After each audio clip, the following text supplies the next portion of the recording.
तो नमस्कार मेरे प्यारे बच्चों, कैसे आप सभी लोग। उम्मीद करता हूँ बहुत अच्छे होंगे। आते आते एक कमेंट्स मिला, गुरुजी आप कभी टाइम से नहीं आते हो, क्यों नहीं आते हो। मेरे प्यारे बच्चों माफ तो करो ना, बहुत सारा काम होता है, आप नहीं समझते हो। ठीक है, आप प्यारे बच्चों ना, पढ़ना और पढ़ाने में बहुत अंतर है। ठीक है, पढ़ाने आने से पहले बहुत सारी चीजों को प्यारे बच्चों देखना पड़ता है, पर पढ़ने से पहले क्या बहुत कम चीजों को हम देखते हैं। ठीक है, तो जल्दी से सब लोग लाइव आ जाओ। कैसे हो आप सभी लोग, उम्मीद करते हैं बहुत अच्छे होंगे। और देखो क्या पहन के आया हूँ, ठीक है ना। आप सभी लोग कहते थे गुरुजी आप एक ही टी शर्ट बार बार पहन के आते हो, तो देखो आज आपके गुरुजी क्या पहन के आए हैं, जल्दी से देखो। ठीक है, ये आपका इमोशन प्यारे बच्चों, ठीक है। मैं पहनकर आपके सामने लाइव आ चुका हूँ। क्लास को शेयर करना जितना ज्यादा हो सके, कोई भी व्हाट्सएप ग्रुप, कोई भी टेलीग्राम ग्रुप नहीं बचना चाहिए जहां पर शेयर नहीं होना चाहिए। चलो, गुड इवनिंग, गुड इवनिंग। क्या हाल चाल है आप सभी के। ठीक है, हम उम्मीद करते हैं आप लोग बिल्कुल अच्छे होंगे, स्वस्थ होंगे, बहुत अच्छे से पढ़ाई कर रहे होंगे।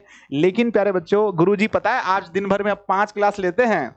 आप लोग का एक क्लास लेते हैं, फिर 11th का मैथ पढ़ाते हैं, फिर 12th का हिंदी पढ़ाते हैं। एक दिन में 5 क्लास लेना पड़ता है बच्चों। ठीक है, उसके बाद कंटेंट देखना, सब कुछ देखना, बहुत सारा काम होता है। ठीक है। अरे थोड़े से लेट आए पर आ तो गए ना। खुशी मतलब इस बात की खुशी नहीं है गुरुजी लाइव आए हैं, इस बात की दुख है कि गुरुजी लेट क्यों आए। थोड़ा बहुत लेट होता है ना। चलो बच्चों, है ना। तो कैसे आप लोग, मस्त हो ना, सब लोग स्वस्थ हो, सब लोग अच्छे हो, पहले बताओ। ठीक है, घर में सब परिवार अच्छा है, माता पिता बहन भाई सब लोग ठीक हैं।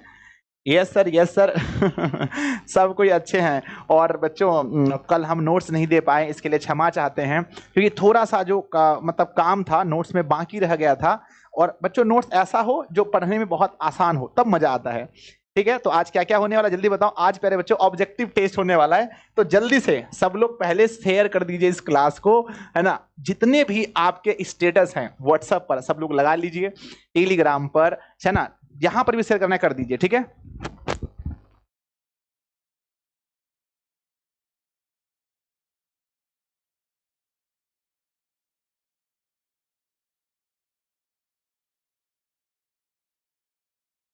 तो आप सोचेंगे गुरुजी कहाँ चले गए थे।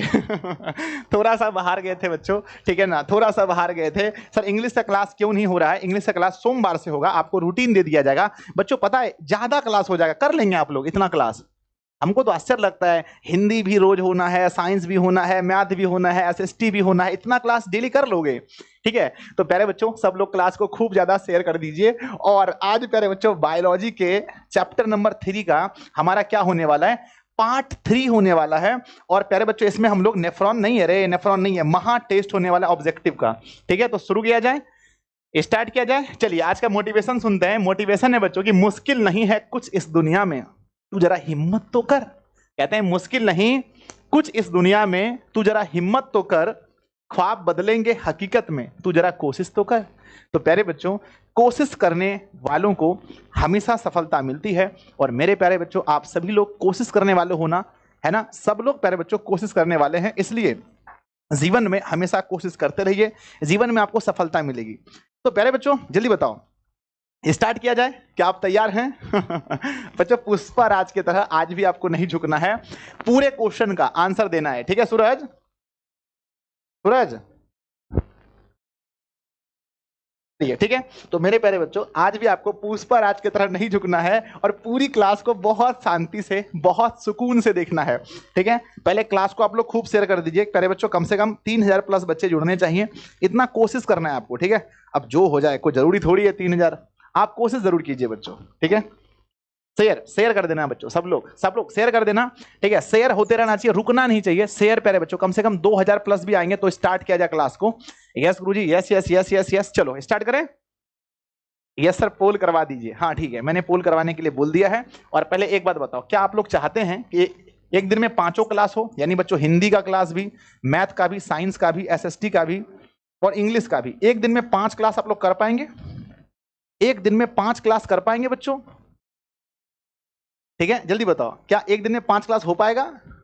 यस और नो। बच्चों इतना क्लास कैसे करोगे आप लोग, फिर स्कूल जाना होता है, आप लोग को होमवर्क बनाना होता है, कोचिंग जाना होता है। देख लो कर पाओगे तो, ठीक है ना, देख लो मेरे बच्चे कर पाओगे तो। ठीक है, चलो, है ना। मनीष सर आ गए क्या। हाँ बच्चों मनीष सर आ गए हैं। और सब लोग क्लास को लाइक भी कर लीजिए एक साथ, लाइक वगैरह भी कर लीजिए एक साथ, क्योंकि नहीं सर, एक एक क्वेश्चन बच्चों आपके लिए महत्वपूर्ण है, तो आप कोशिश कीजिएगा कोई भी क्वेश्चन गलत ना हो। ठीक है, क्या कोशिश करना है बताओ। कि कोई भी क्वेश्चन आपका गलत नहीं होना चाहिए। आप कोशिश करेंगे तो बताइए मुझे। यस, स्टार्ट करते हैं बच्चों। यस गुरुजी, यस यस, है ना, स्टार्ट कीजिए। यस सर, हम लोग तैयार हैं और कोई भी क्वेश्चन गलत नहीं होना चाहिए बच्चों। चलिए आइए पहले क्वेश्चन पर। फर्स्ट क्वेश्चन देखते हैं कौन है पहले क्वेश्चन पर। चलिए फर्स्ट क्वेश्चन पोल हो चुका है। फर्स्ट क्वेश्चन नंबर 1, मनुष्य में कौन उत्सर्जी अंग नहीं है? मनुष्य में 5 उत्सर्जी अंग मैंने आपको पढ़ाए थे, अब आपको बताना है इनमें से कौन सा नहीं है। पहला ऑप्शन बच्चों फेफड़ा। फेफड़ा मनुष्य का श्वसन अंग है, सॉरी उत्सर्जी अंग है। आपको पता है बच्चों यहां से कार्बन डाइऑक्साइड निकलता है। दूसरा लीवर, ये अमोनिया को नाइट्रोजन में बदलता है, ये भी आपने पढ़ा है। अग्न्याशय, वृक्क, वृक्क तो बच्चों सबसे प्रमुख उत्सर्जी अंग है, तो कौन सा नहीं है जल्दी बताओ स्पीड में। ठीक है, देखते हैं पहले बच्चों कितना % बच्चों का आंसर है। ए नंबर ऑप्शन 600 बच्चों ने, 1000 बच्चों ने पोल किया है। सी नंबर ऑप्शन में कि सर सी नहीं है, हम लोगों ने पढ़ा था 5 उत्सर्जी अंग है जिसमें अग्न्याशय हमारा उत्सर्जी अंग बिल्कुल भी नहीं है। ऑप्शन नंबर बच्चों सी, अग्न्याशय नहीं है। चलिए क्वेश्चन नंबर दूसरा बच्चों कि एक वृक्क में लगभग कितने नेफ्रॉन होते हैं? एक वृक्क में कितने नेफ्रॉन होते हैं? आपके सामने 4 ऑप्शन दिए हैं, ये नेफ्रॉन है। कल हम लोगों ने नेफ्रॉन को बहुत अच्छे से पढ़ा था बच्चों। पहला ऑप्शन है 18 लाख होते हैं, 10 लाख होते हैं, 7 लाख होते हैं, 9 लाख होते हैं। जल्दी बताओ एक वृक्क में कितने नेफ्रॉन होते हैं बच्चों? 2000 बच्चे अगर एक एक बच्चे को शेयर करते हैं तो 3000 बच्चे तो आराम से जुड़ेंगे। होता तो 4 है पर 3000 तो आसानी से जुड़ जाएंगे। तो बच्चों तो 10 लाख नेफ्रॉन होते हैं। ऑप्शन नंबर बी सही है। एक भी क्वेश्चन मिस्टेक नहीं हो सकता है आज। कहते हैं जलीय जीवों में नाइट्रोजनी अपशिष्ट पदार्थ डॉट डॉट होता है जबकि स्थलीय जीवों में डॉट डॉट होता है। बच्चों जल में रहने वाले जीवों में नाइट्रोजनी अपशिष्ट पदार्थ क्या होता है? आपको मैंने बताया था जल में जैसे कि मछली, सूरज पोल कर रहे हैं आप, है ना, जैसे कि मछली में क्या होता है पता है? अमोनिया होता है। और स्थलीय जीवों में, है ना, स्थलीय जीवों में क्या होता है बच्चों? स्थलीय जीवों में गुरुजी, स्थलीय जीवों में तो 2 चीज होता है, यूरिया भी हो सकता है और यूरिक एसिड भी हो सकता है। ये तो ऑप्शन ही गलत है सब। ठीक है, अमोनिया सही है, जलीय जीवों में अमोनिया पाया जाता है, यूरिया गलत, यूरिया गलत। अब बच्चों देखो स्थलीय जीवों में अगर इंसान है तो हम लोग जैसे पेशाब करते हैं उसमें यूरिया निकलता है, लेकिन जो सांप वगैरह होते हैं उसका उत्सर्जी पदार्थ जो सरीसृप जीव होते हैं उसमें क्या होता है? यूरिक एसिड होता है। तो मुझे समझ में नहीं आ रहा है इसका कौन सा आंसर दिया जाए। तो बच्चों जलीय जीवों में नाइट्रोजनी अपशिष्ट पदार्थ अमोनिया होता है जबकि स्थलीय जीवों में यूरिया भी हो सकता है और यूरिक अम्ल भी हो सकता है। तो यहां पर बच्चों बहुत बड़ा कंफ्यूजन है, बहुत बड़ा कंफ्यूजन। चलो ऑप्शन नंबर ए मार रहे हैं, अमोनिया और यूरिया। अब आप बोलोगे सर कैसे? How is possible it? बहुत बड़ा कंफ्यूजन है हीरो। आ जाओ क्वेश्चन नंबर 4 में कि निम्न में से कौन जहर की मात्रा को निष्क्रिय कर देता है? ये मैंने कल आप लोगों को पढ़ाया था और आज देखते हैं कितने बच्चों को याद है कि निम्नलिखित में से कौन जहर की मात्रा को निष्क्रिय कर देता है, मतलब खत्म कर देता है। अब आप बोलेंगे जहर की मात्रा को निष्क्रिय कौन करता है? बच्चों क्या हमारा यकृत? नहीं सर, फेफड़ा या वृक्क या फिर हीमोडायलिसिस प्रोसेस आज पढ़ाएंगे बच्चों। ठीक है, तो आंसर बताओ जल्दी से। तो आप कहेंगे सर जहर की मात्रा को निष्क्रिय हमारा किडनी करता है, यानी वृक्क। बच्चों ऑप्शन नंबर सी सही होगा। ठीक है ना, नेक्स्ट क्वेश्चन पोल हो जाए। अगला क्वेश्चन नंबर 5वां नंबर का पोल कीजिए कि मनुष्य में उत्सर्जन तंत्र में होता है। मनुष्य के उत्सर्जन तंत्र में क्या क्या होता है? कल मैंने आपको, नहीं परसों की क्लास में मैंने पढ़ाया था उत्सर्जन तंत्र में। बच्चों बताया था कि उत्सर्जन तंत्र में इस तरह से पहले हमारी किडनी होती हैं और किडनी के बाद यहां से नसें निकलती हैं जिसको हम लोग कहते हैं प्यारे बच्चों मूत्रवाहिनी के बाद मूत्राशय होता है। तो प्यारे बच्चों क्या वृक्क? हाँ वृक्क होता है, मूत्रवाहिनी होता है, मूत्राशय तथा मूत्र मार्ग होता है, या इनमें से सभी? तो प्यारे बच्चों क्वेश्चन नंबर 5 का सही उत्तर आप बोर्ड परीक्षा में क्या देंगे? सर ऑप्शन नंबर डी चुन के आएंगे। वेरी गुड, बहुत बढ़िया बच्चों। तो जल्दी से बताइए ऑल ऑफ दीज। अगला क्वेश्चन अगर आपके एग्जाम में आता है बोर्ड परीक्षा में 2024 के एग्जाम में, बिहार बोर्ड के परीक्षा में ये क्वेश्चन आया है, आंसर बताइए। अगर मान के चलिए आ गया है कि नाइट्रोजनी वज्र पदार्थ यूरिया, यूरिक अम्ल शरीर से बाहर कैसे आते हैं? किस क्रिया के द्वारा नाइट्रोजनी पदार्थ जो यूरिया है और यूरिक अम्ल है वो कैसे आते हैं? ये बहुत ही शानदार क्वेश्चन है। मान लीजिए 2024 में आ गया तो क्या आंसर बताओगे? ठीक है, तो बच्चों, क्या वो श्वसन से बाहर निकलता है? नहीं सर। क्या वो उत्सर्जन से निकलता है? क्या प्रकाश संश्लेषण से, या इनमें से दोनों?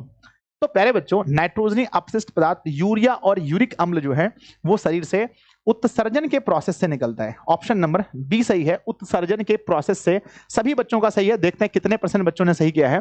वेरी गुड, बहुत बढ़िया, बहुत बढ़िया। 1000 पोल में 70% बच्चों का सही उत्तर है। कहते हैं क्वेश्चन नंबर 7 आ गया कि मानव शरीर में कितने वृक्क होते हैं। इसका जवाब अगर 99% सही नहीं हुआ तो प्यारे बच्चों आप लोगों से पूछेंगे कि मानव शरीर में कितने किडनी होते हैं। ये भी पूछने वाली बात है। ठीक है, चलो देखते हैं क्या आंसर आता है। मानव शरीर में कितने वृक्क होते हैं? कितने वृक्क होते हैं? हो गया पोल सूरज? ठीक है, 100% सही जवाब आना चाहिए, 100% बच्चों। ठीक है, आप सभी लोग क्लास को एक बार बच्चों जरूर सब लोग शेयर करें क्लास को। सब लोग जितने प्यारे बच्चे हैं सब लोग क्लास को शेयर करें पूरी ताकत के साथ, बहुत अच्छे से।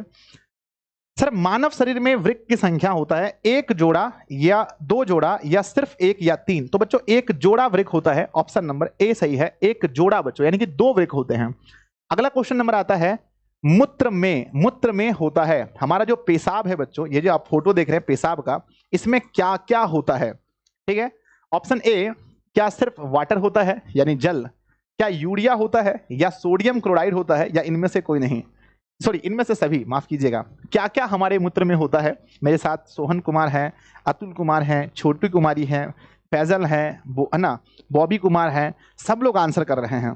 तो बच्चों, मूत्र में क्या क्या होता है? 96% जल होता है, 2% यूरिया होता है, और सिर्फ ए और बी का कोई ऑप्शन नहीं है। इसका मतलब हमारे मूत्र में सोडियम क्लोराइड यानी NaCl भी पाया जाता है। तो प्यारे बच्चों ऑप्शन नंबर डी सही होगा, ऑप्शन नंबर डी, इनमें से सभी। Yes boss. अगला क्वेश्चन आता है कि नेफ्रॉन में प्याले जैसी रचना क्या होती है? मैंने आपको पढ़ाया है बच्चों, नेफ्रॉन में एक प्याले जैसी रचना होती है। मैंने कल समझाया था कि ये मान के चलो मेरे बच्चे, ये हमारा नेफ्रॉन है, इसमें ये प्याले जैसी रचना होती है, और उसके बाद यहाँ से फिर हमारा नीचे आता है ब्लड। उसके बाद ऐसे करके मैंने बताया था प्रोसेस प्यारे बच्चों। ठीक है, ये हमारा प्रोसेस था, समझा था आप लोगों ने कल, ठीक है ना, इस तरह से। ठीक है, ये हमारा इस तरह से मैंने बताया था, और फिर यहाँ से एक नसें आती हैं इस तरह से।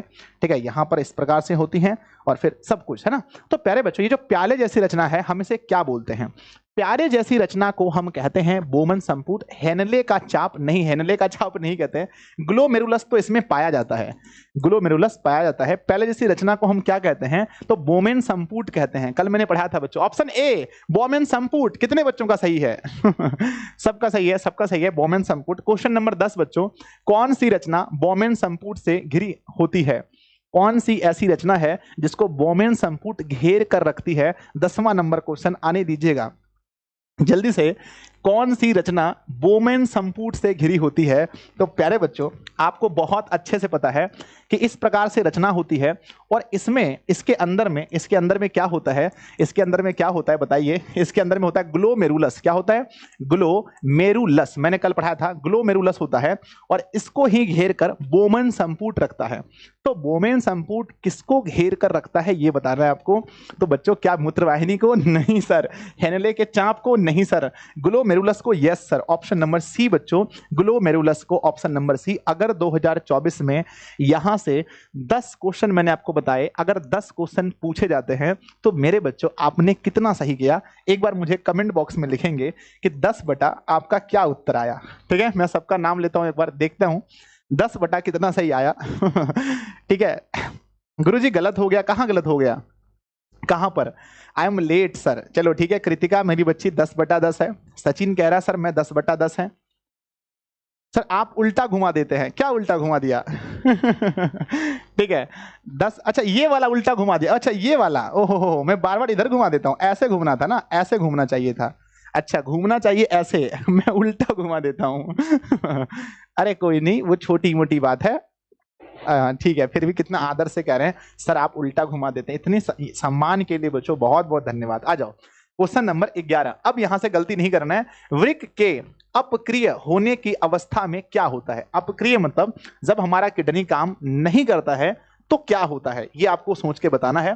पहला ऑप्शन, शरीर विषैले अपशिष्ट पदार्थ को संचित करता है, शरीर अपशिष्ट पदार्थ को ज्यादा निष्कासित करता है, या शरीर पर कोई हानि नहीं होता या इनमें से कोई नहीं। जब बच्चों हमारा किडनी काम नहीं करने लगता है तो क्या होता है? ये टॉपिक बच्चों अभी हम लास्ट में आपको समझाएंगे, सॉरी लेकिन मैंने पहले ही पूछ लिया कि जब हमारा किडनी काम नहीं करता है तो हमारे शरीर में बच्चों बहुत सारे हानिकारक पदार्थ जमा होने लगते हैं। तो इसका सही उत्तर क्या होगा कि शरीर विषैले अपशिष्ट पदार्थ, विषैले अपशिष्ट पदार्थ मतलब नाइट्रोजनी पदार्थ जो है, जैसे कि बच्चों नाइट्रोजनी पदार्थ की हम बात करें तो जैसे कि यूरिया, यूरिक एसिड, ये सब प्यारे बच्चों जमा करने लगता है। तो ऑप्शन नंबर ए सही है कि शरीर विषैले अपशिष्ट पदार्थ को संचित करने लगता है। ठीक है। Yes sir. अगला क्वेश्चन आता है कि कृत्रिम वृक्क, जिसको पढ़ाने वाले हैं बच्चों, कृत्रिम वृक्क डायलिसिस मशीन को कहते हैं, किस क्रिया से अपशिष्ट पदार्थ को बाहर निकालता है? यह भी क्वेश्चन बच्चों आज के टॉपिक पढ़ने के बाद ही बनेगा। ठीक है, जल्दी बताओ कि जो कृत्रिम वृक्क है जिसका नाम है बच्चों डायलिसिस मशीन, क्या नाम है? Dialysis machine. ये जो कृत्रिम वृक्क है ये किस क्रिया के द्वारा शरीर से अपशिष्ट पदार्थों को बाहर निकालता है? तो प्यारे बच्चों ऑप्शन दिया है अपोहन द्वारा, मूत्र के द्वारा, श्वसन के द्वारा या सभी। तो प्यारे बच्चों डायलिसिस मशीन का श्वसन से क्या लेना देना? श्वसन से क्या लेना देना? ठीक है, तो आंसर होगा ए, ऑप्शन नंबर ए, डायलिसिस के द्वारा। डायलिसिस को हिंदी में बच्चों अपोहन कहते हैं, अपोहन। ठीक है, अंग्रेजी समझ में आता होगा, डायलिसिस के द्वारा। बच्चों आगे बढ़ते हैं, क्वेश्चन नंबर 13 एकदम सही करना है कि वृक्क का आकार होता है। यह क्वेश्चन बहुत बार पूछा गया है कि हमारे वृक्क का आकार कैसा होता है। एक बार प्यारे बच्चों आप सभी लोग पूरी शक्ति के साथ इस क्लास को शेयर कर दीजिए, सब लोग। 10 सेकंड दिया जा रहा है सब लोग, ताकि अपना परिवार बच्चों 3000 के आसपास पहुंच जाए तो बहुत सुकून भरा हो। ठीक है, जल्दी से सब लोग एक बार दम लगा दीजिए बच्चों पूरी ताकत के साथ। यस गुरुजी, यस यस, हमने शेयर कर दिया है। जल्दी सब लोग शेयर करेंगे। चलिए।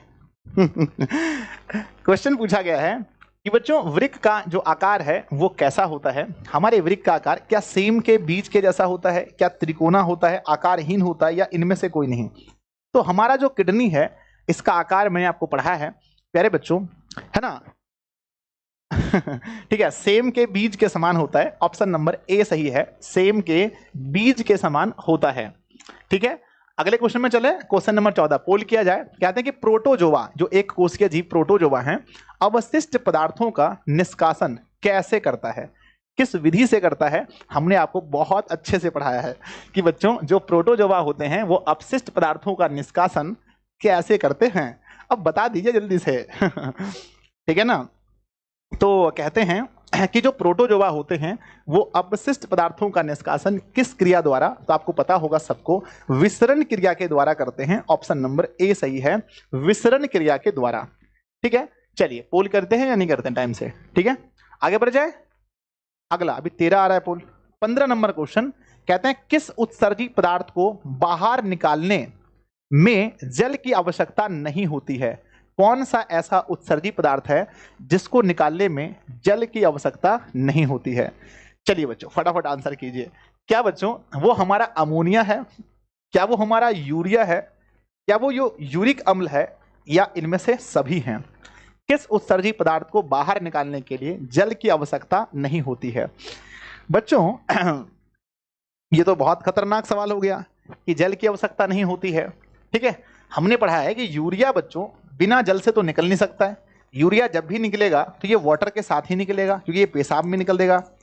ठीक है ना? तो प्यारे बच्चों क्या ऐसा है, किस उत्सर्जी पदार्थ को बाहर निकालने के लिए जल की आवश्यकता नहीं होती है? ठीक है, तो मुझे इसका आंसर मेरे बच्चे ऐसा लग रहा है कि यूरिक एसिड होना चाहिए। यूरिक एसिड, क्योंकि ये मूत्र के साथ नहीं निकलता है। यूरिक एसिड बच्चों, option number C uric acid. फिर भी मैं इसको थोड़ा सा रखता हूं गोल करके, अगर कहीं पर मिस्टेक हो तो मैं इसको एक बार देखूंगा, क्योंकि हम लोगों ने इस चीज को नहीं पढ़ा था बच्चों।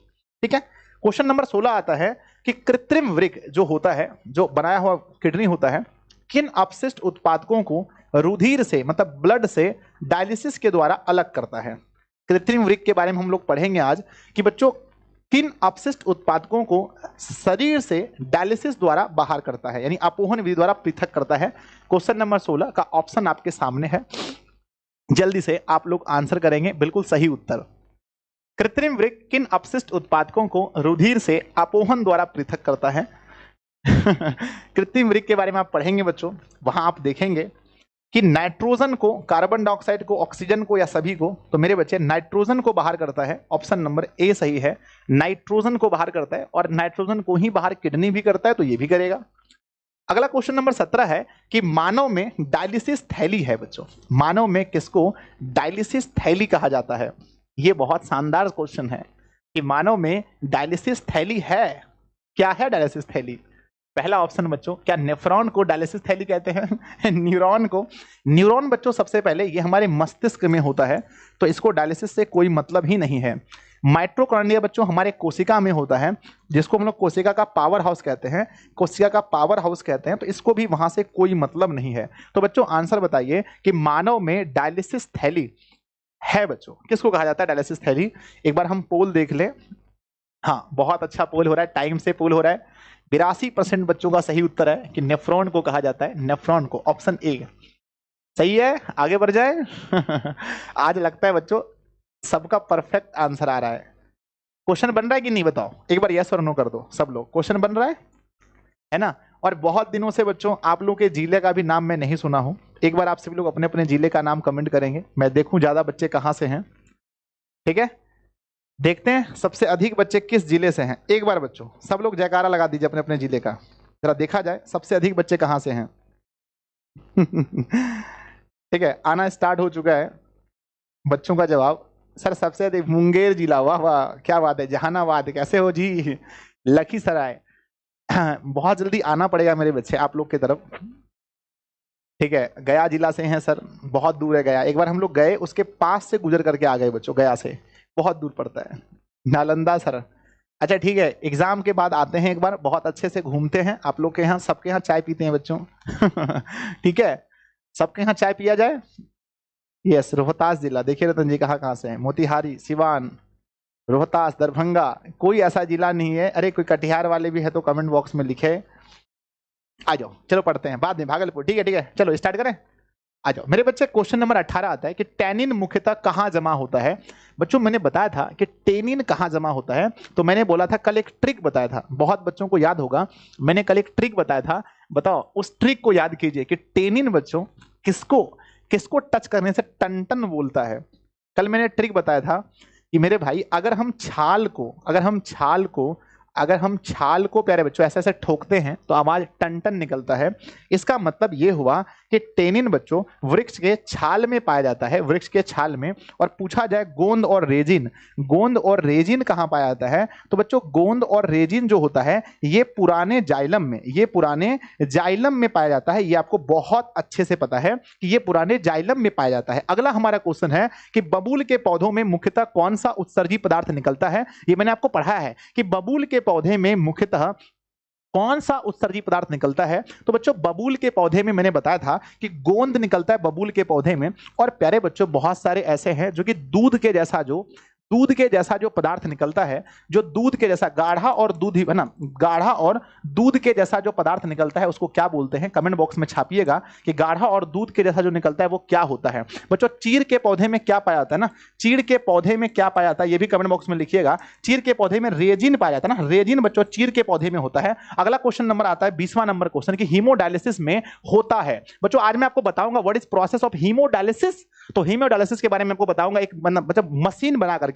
तो हीमोडायलिसिस में क्या होता है? पहला ऑप्शन है बच्चों की रक्त को 0 डिग्री तक ठंडा करते हैं। यस बच्चों, जब हम धमनी से रक्त को निकाल करके लेकर जाते हैं इस मशीन में तो ब्लड को 0 डिग्री सेल्सियस तक ठंडा किया जाता है।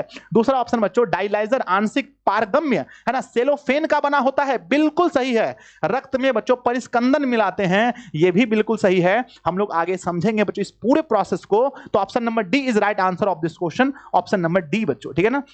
Option number D. अब बताना मुझे कि 20 में से आपने कितना सही किया ना। 50 क्वेश्चन है, 20 में से मेरे बच्चे कितना सही किया? मुझे पूरा भरोसा है कि आप लोगों ने 18 प्लस सब लोगों ने सही किया होगा। ठीक है, एक बार सब लोग क्लास को मेरे बच्चे लाइक करके फटाफट से लाइक कर दीजिए। और अगले क्वेश्चन में चलते हैं। 21वां नंबर क्वेश्चन आपके सामने है, चलिए पोल किया जाए। कहते हैं कि रेजिन किस पौधे का उत्सर्जी पदार्थ है? देखो आ गया क्वेश्चन, आ गया ना क्वेश्चन कि रेजिन जो है वो किस पौधे का उत्सर्जी पदार्थ है। कितना शानदार क्वेश्चन है मेरे बच्चे कि रेजिन किस पौधे का उत्सर्जी पदार्थ है। देखो बबूल के पौधे में ना क्या होता है, गोंद होता है, गोंद होता है। कनेर के बारे में हम लोगों ने नहीं पढ़ा है। पीपल के पौधे में बच्चों क्या निकलता है, पीपल के पौधे में लेटेक्स निकलता है। क्या निकलता है, लेटेक्स निकलता है। मेरे बच्चे पूछा गया कि रेजिन किस में होता है, रेजिन चीड़ के पौधे में होता है, ऑप्शन नंबर डी, चीड़ के पौधे में रेजिन होता है। और हम बच्चों एक बार देखे थे जब हम हिमाचल गए थे, ठीक है ना, रेजिन के पौधे को हमने देखा था, सॉरी चीड़ के पौधे को देखा था। अगला क्वेश्चन आता है कि वृक्क किस जैव प्रक्रम का हिस्सा है।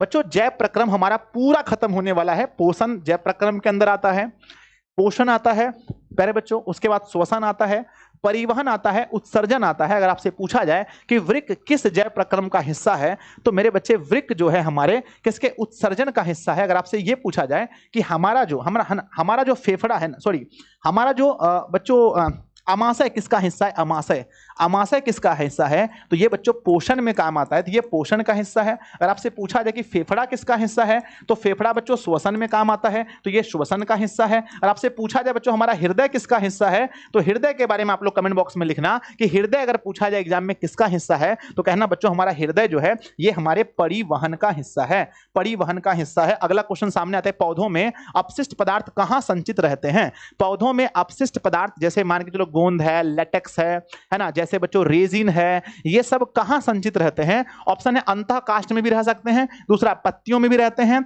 छाल में भी रहते हैं, और या इनमें से सभी। तो प्यारे बच्चों ये जो पौधों में अपशिष्ट पदार्थ हैं ये कहां संचित रहते हैं। 23वां नंबर क्वेश्चन का पोल आपके सामने आ चुका है, सभी बच्चे सही उत्तर करेंगे। जल्दी से देखते हैं प्यारे बच्चों, सर मोटिवेशन दीजिए। मोटिवेशन प्यारे बच्चों बिना कुछ किए जय जयकार नहीं होती, कोशिश करने वालों को कभी हार नहीं होती। अगर 2 क्वेश्चन गलत हो भी गया है फिर भी प्यारे बच्चों लगे रहिए और आपका सबसे ज्यादा रिजल्ट आएगा, इस बात का भरोसा रखिए, ठीक है ना। तो ये मोटिवेशन है आज का। कहते हैं बच्चों पादपों में अपशिष्ट पदार्थ कहां होते हैं तो सभी जगह रह सकते हैं। अगला क्वेश्चन आता है बच्चों पौधों में उत्सर्जन होता है। ऑप्शन ए वात रंध्रों से, पत्तियों के गिरने से, या छाल के विलंघन से, या इनमें से सभी। प्यारे बच्चों पौधों में उत्सर्जन कैसे होता है, किस प्रोसेस के द्वारा होता है, 4 ऑप्शन दिया गया है बच्चों। वात रंध्रों से भी हो सकता है, पत्ती के गिरने से कई बार क्या होते हैं कि उसके गोंद निकल जाते हैं तो यहां से भी हो सकता है। प्यारे बच्चों छाल को अगर हम निकालते हैं तो छाल को निकालने से भी आपका क्या होगा, रेजिन निकल सकता है। तो प्यारे है ना, सॉरी बच्चों टेनिन, क्या टेनिन निकल सकता है छाल को निकालने से, टेनिन। तो प्यारे बच्चों कह सकते हैं कि उत्सर्जन जो पौधों में होता है, पुल हो चुका है, तो उत्सर्जन वात रंध्रों से, पत्तियों के गिरने से, छाल के विलंघन से, सभी से हो सकता है। Option number D is right answer of this question.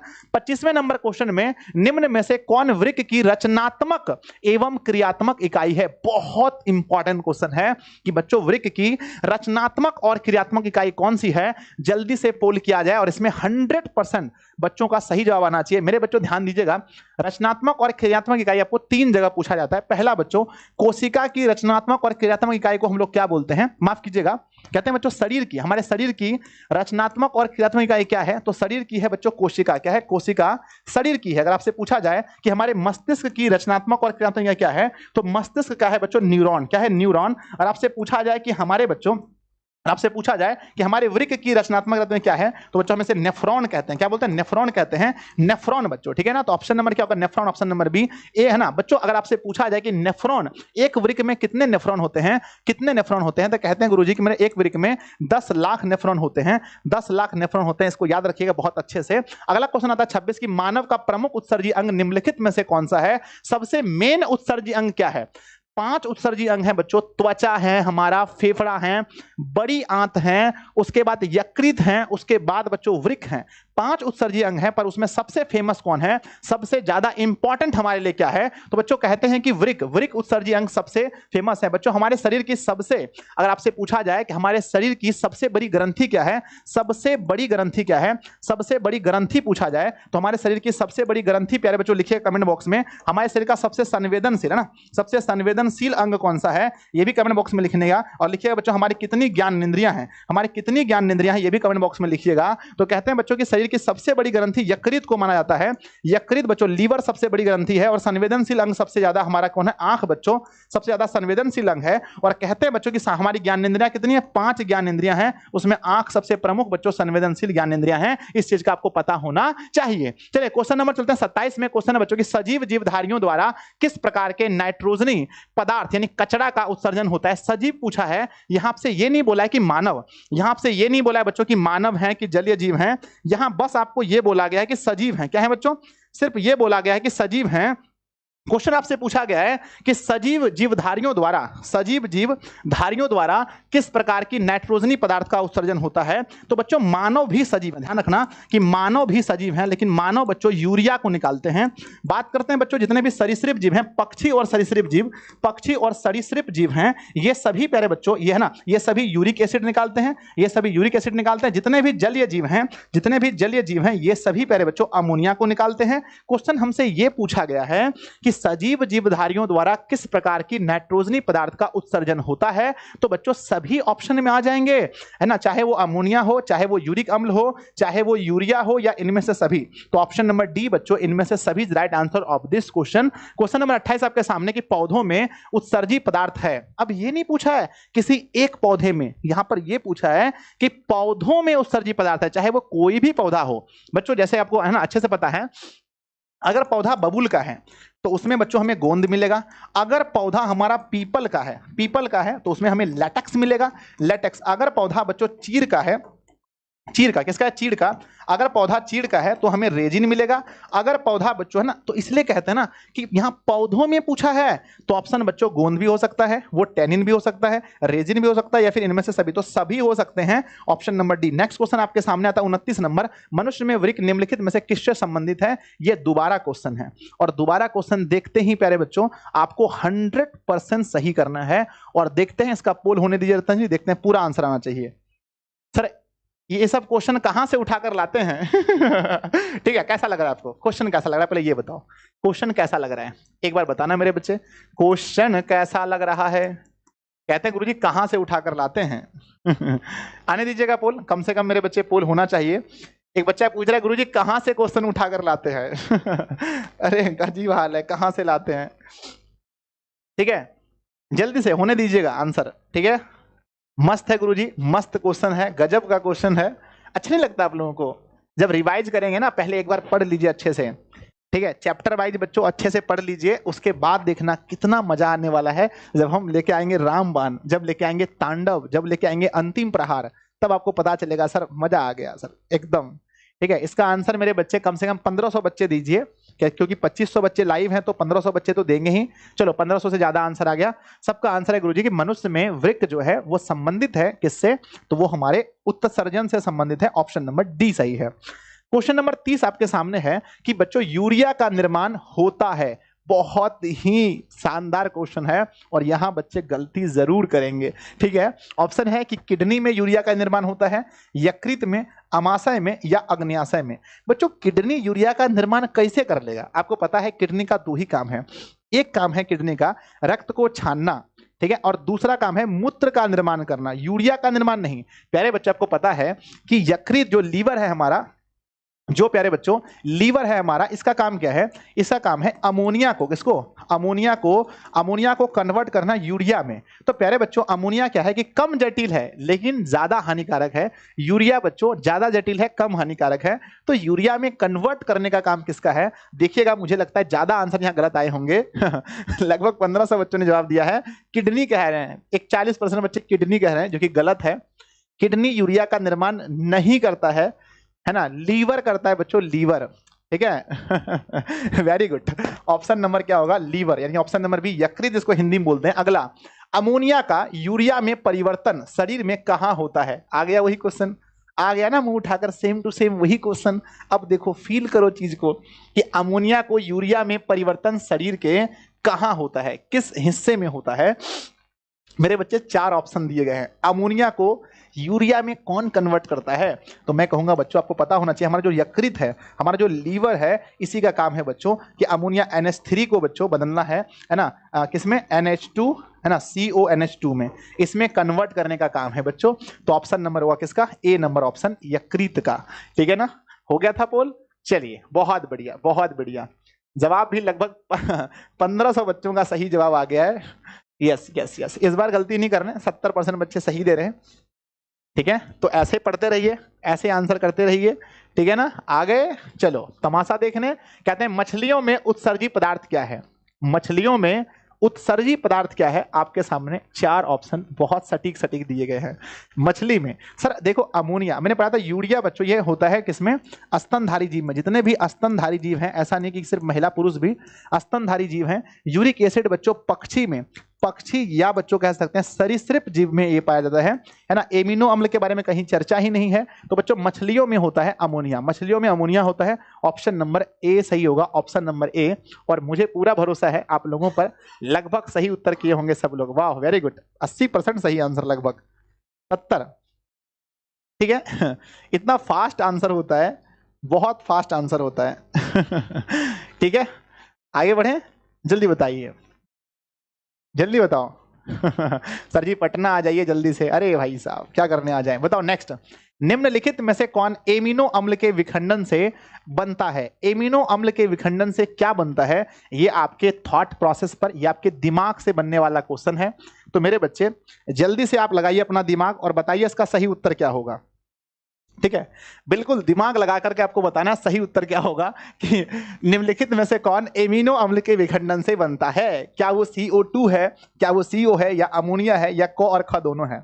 तो बच्चों एमिनो अम्ल के विखंडन से अमोनिया बनता है, CO2 नहीं बनता है, अमोनिया बनता है। इस चीज को नोट करके लिखिए, लिखिए अपनी कॉपी में, नोट कीजिए, लिखिए बच्चों कि एमिनो अम्ल के विखंडन से, एमिनो अम्ल के विखंडन से, एमिनो अम्ल के विखंडन से, विखंडन से, विखंडन से, अरे है ना, विखंडन से, विखंडन से NH3 बनता है। NH3 मतलब अमोनिया बनता है, अमोनिया बनता है। इसको लिख के रखिए, बहुत इंपॉर्टेंट है बच्चों। ठीक है, एग्जाम के लिए बहुत इंपॉर्टेंट है, VVI क्वेश्चन है ये, याद रखिएगा। ठीक है ना, तो ऑप्शन नंबर क्या होगा? सी सही होगा, ऑप्शन नंबर सी।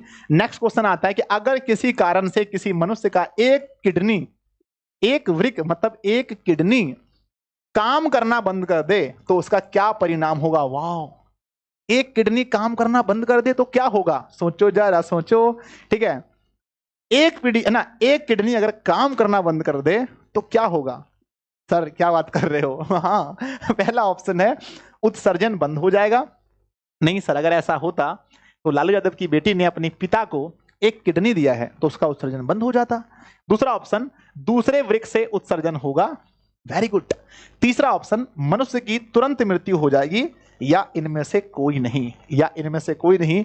आने दीजिएगा जवाब, देखते हैं पहले। इस बार 2000 पोल होना चाहिए, तब हटना है पोल। इस बार 2000 पोल होने दीजिए और देखते हैं बच्चों का क्या जवाब आता है। ठीक है, अगर एक किडनी खराब हो जाए तो क्या होगा? चलिए 1500 बच्चों ने जवाब दिया है, 500 अभी भी बचे हैं। अधिकांश बच्चे समझदार हैं, जो पढ़े हैं उनको पता है कि एक किडनी खराब होने से सर कुछ नहीं होने वाला है, कुछ नहीं होने वाला है। ठीक है, जल्दी बताओ। 1700 पोल हुआ है अभी तक में बच्चों एक किडनी के खराब होने से दूसरे वृक्क से उत्सर्जन होगा, ये आपको पता है। और दूसरा भी खराब हो जाएगा तो उसके लिए डायलिसिस मशीन लगाया जाएगा, उसका भी उपाय है। लेकिन ये प्रोसेस बहुत महंगा होगा और बच्चों शायद नहीं करवा पाते हैं सब लोग। ठीक है, तो लगभग 1800 बच्चों ने जवाब दिया है, अभी भी 200 बच्चे बचे हैं। मैंने बोला है 2000 पोल होना चाहिए, देखते हैं कितना पोल होता है कुछ बच्चे लैपटॉप से देख रहे हैं शायद, इसलिए उन्होंने अभी तक जवाब नहीं भेजा अपना। साढ़े 1800। ठीक है, 1900 पोल हो चुका है लगभग मेरे बच्चे। अच्छा, फिर कम भी हो जाता है पोल? नहीं, बढ़ जाता है। जल्दी जल्दी से 2000 पोल होना चाहिए इसका। चलिए 1900 पोल हो चुका है, अब 100 पोल और बचे, हटाते हैं बच्चों, टाइम वेस्ट हो रहा है फालतू का। तो दूसरे वृक्क से उत्सर्जन होगा, याद रखना। अगर दूसरा वृक्क भी खराब हो जाए किसी कारण से, चाहे वो बच्चों डायबिटीज की वजह से, चाहे चोट लगने की वजह से, किसी भी तरह से अगर दूसरा किडनी खराब हो जाए तो हमारे डायलिसिस मशीन से ये प्रोसेस होगा बच्चों।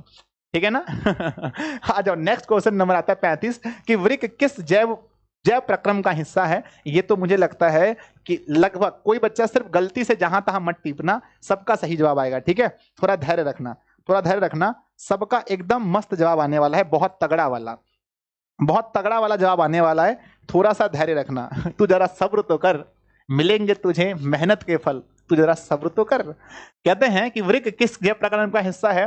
तो बच्चों वृक्क है बच्चों उत्सना, वृक्क है उत्सर्जन का, है ना, और फेफड़ा है श्वसन का, फेफड़ा है मेरे बच्चे श्वसन का, पोषण के लिए क्या है आमाशय है ना, बहुत सारी चीज है ना, परिवहन के लिए हृदय है हमारा हार्ट बच्चों, ठीक है, तो ऑप्शन नंबर ए सही है। नेक्स्ट क्वेश्चन आता है कि रेजिन किस पौधे का उत्सर्जी पदार्थ है, आने दीजिएगा रतन जी जल्दी से, कि रेजिन किस पौधे का उत्सर्जी पदार्थ है, देखते हैं क्या होता है। ठीक है, ये बच्चों पोल वाला सिस्टम ना जब रामबाण लेके आएंगे तब तो भाई साहब मत बोलो, 20-20 हजार पोल में आंसर आएंगे, बहुत मजा आएगा, ठीक है ना। कहते हैं कि रेजिन किस जैव प्रक्रम, है ना, रेजिन किस पौधे का उत्सर्जी पदार्थ है, रेजिन बच्चों, पहला ऑप्शन है बबूल, बबूल में बच्चों गोंद पाए जाते हैं, कनेर में बच्चों लैटेक्स होता है, कनेर और पीपल दोनों में लैटेक्स होता है, आपने बहुत अच्छे से पढ़ा है प्यारे बच्चों। तो तीसरा आता है चीर, चीर में होता है रेजिन, ऑप्शन नंबर डी सही है, चीर में, ठीक है ना, चीर में ऑप्शन नंबर डी सही है। क्वेश्चन नंबर 37, पादप अपशिष्ट संचित रहते हैं, ये भी बच्चों पहला हो चुका है, तो कुछ रिपीटेड क्वेश्चन है, बहुत मजा आएगा कि पौधों में अपशिष्ट कहाँ संचित होते हैं। यही होता है बच्चों, जब हम पूरा चैप्टर पढ़ लेते हैं तो इतना सुकून मिलता है ना। मत बोलो, जैसे देखो रवि कुमार कह रहा सर मेरा एक भी गलत नहीं हुआ है। तो पादप अपशिष्ट कहाँ होते हैं, पत्तियों में भी होते हैं, क्या छाल में होते हैं, कोशिकीय रिक्तियों में होते हैं, या इनमें से सभी।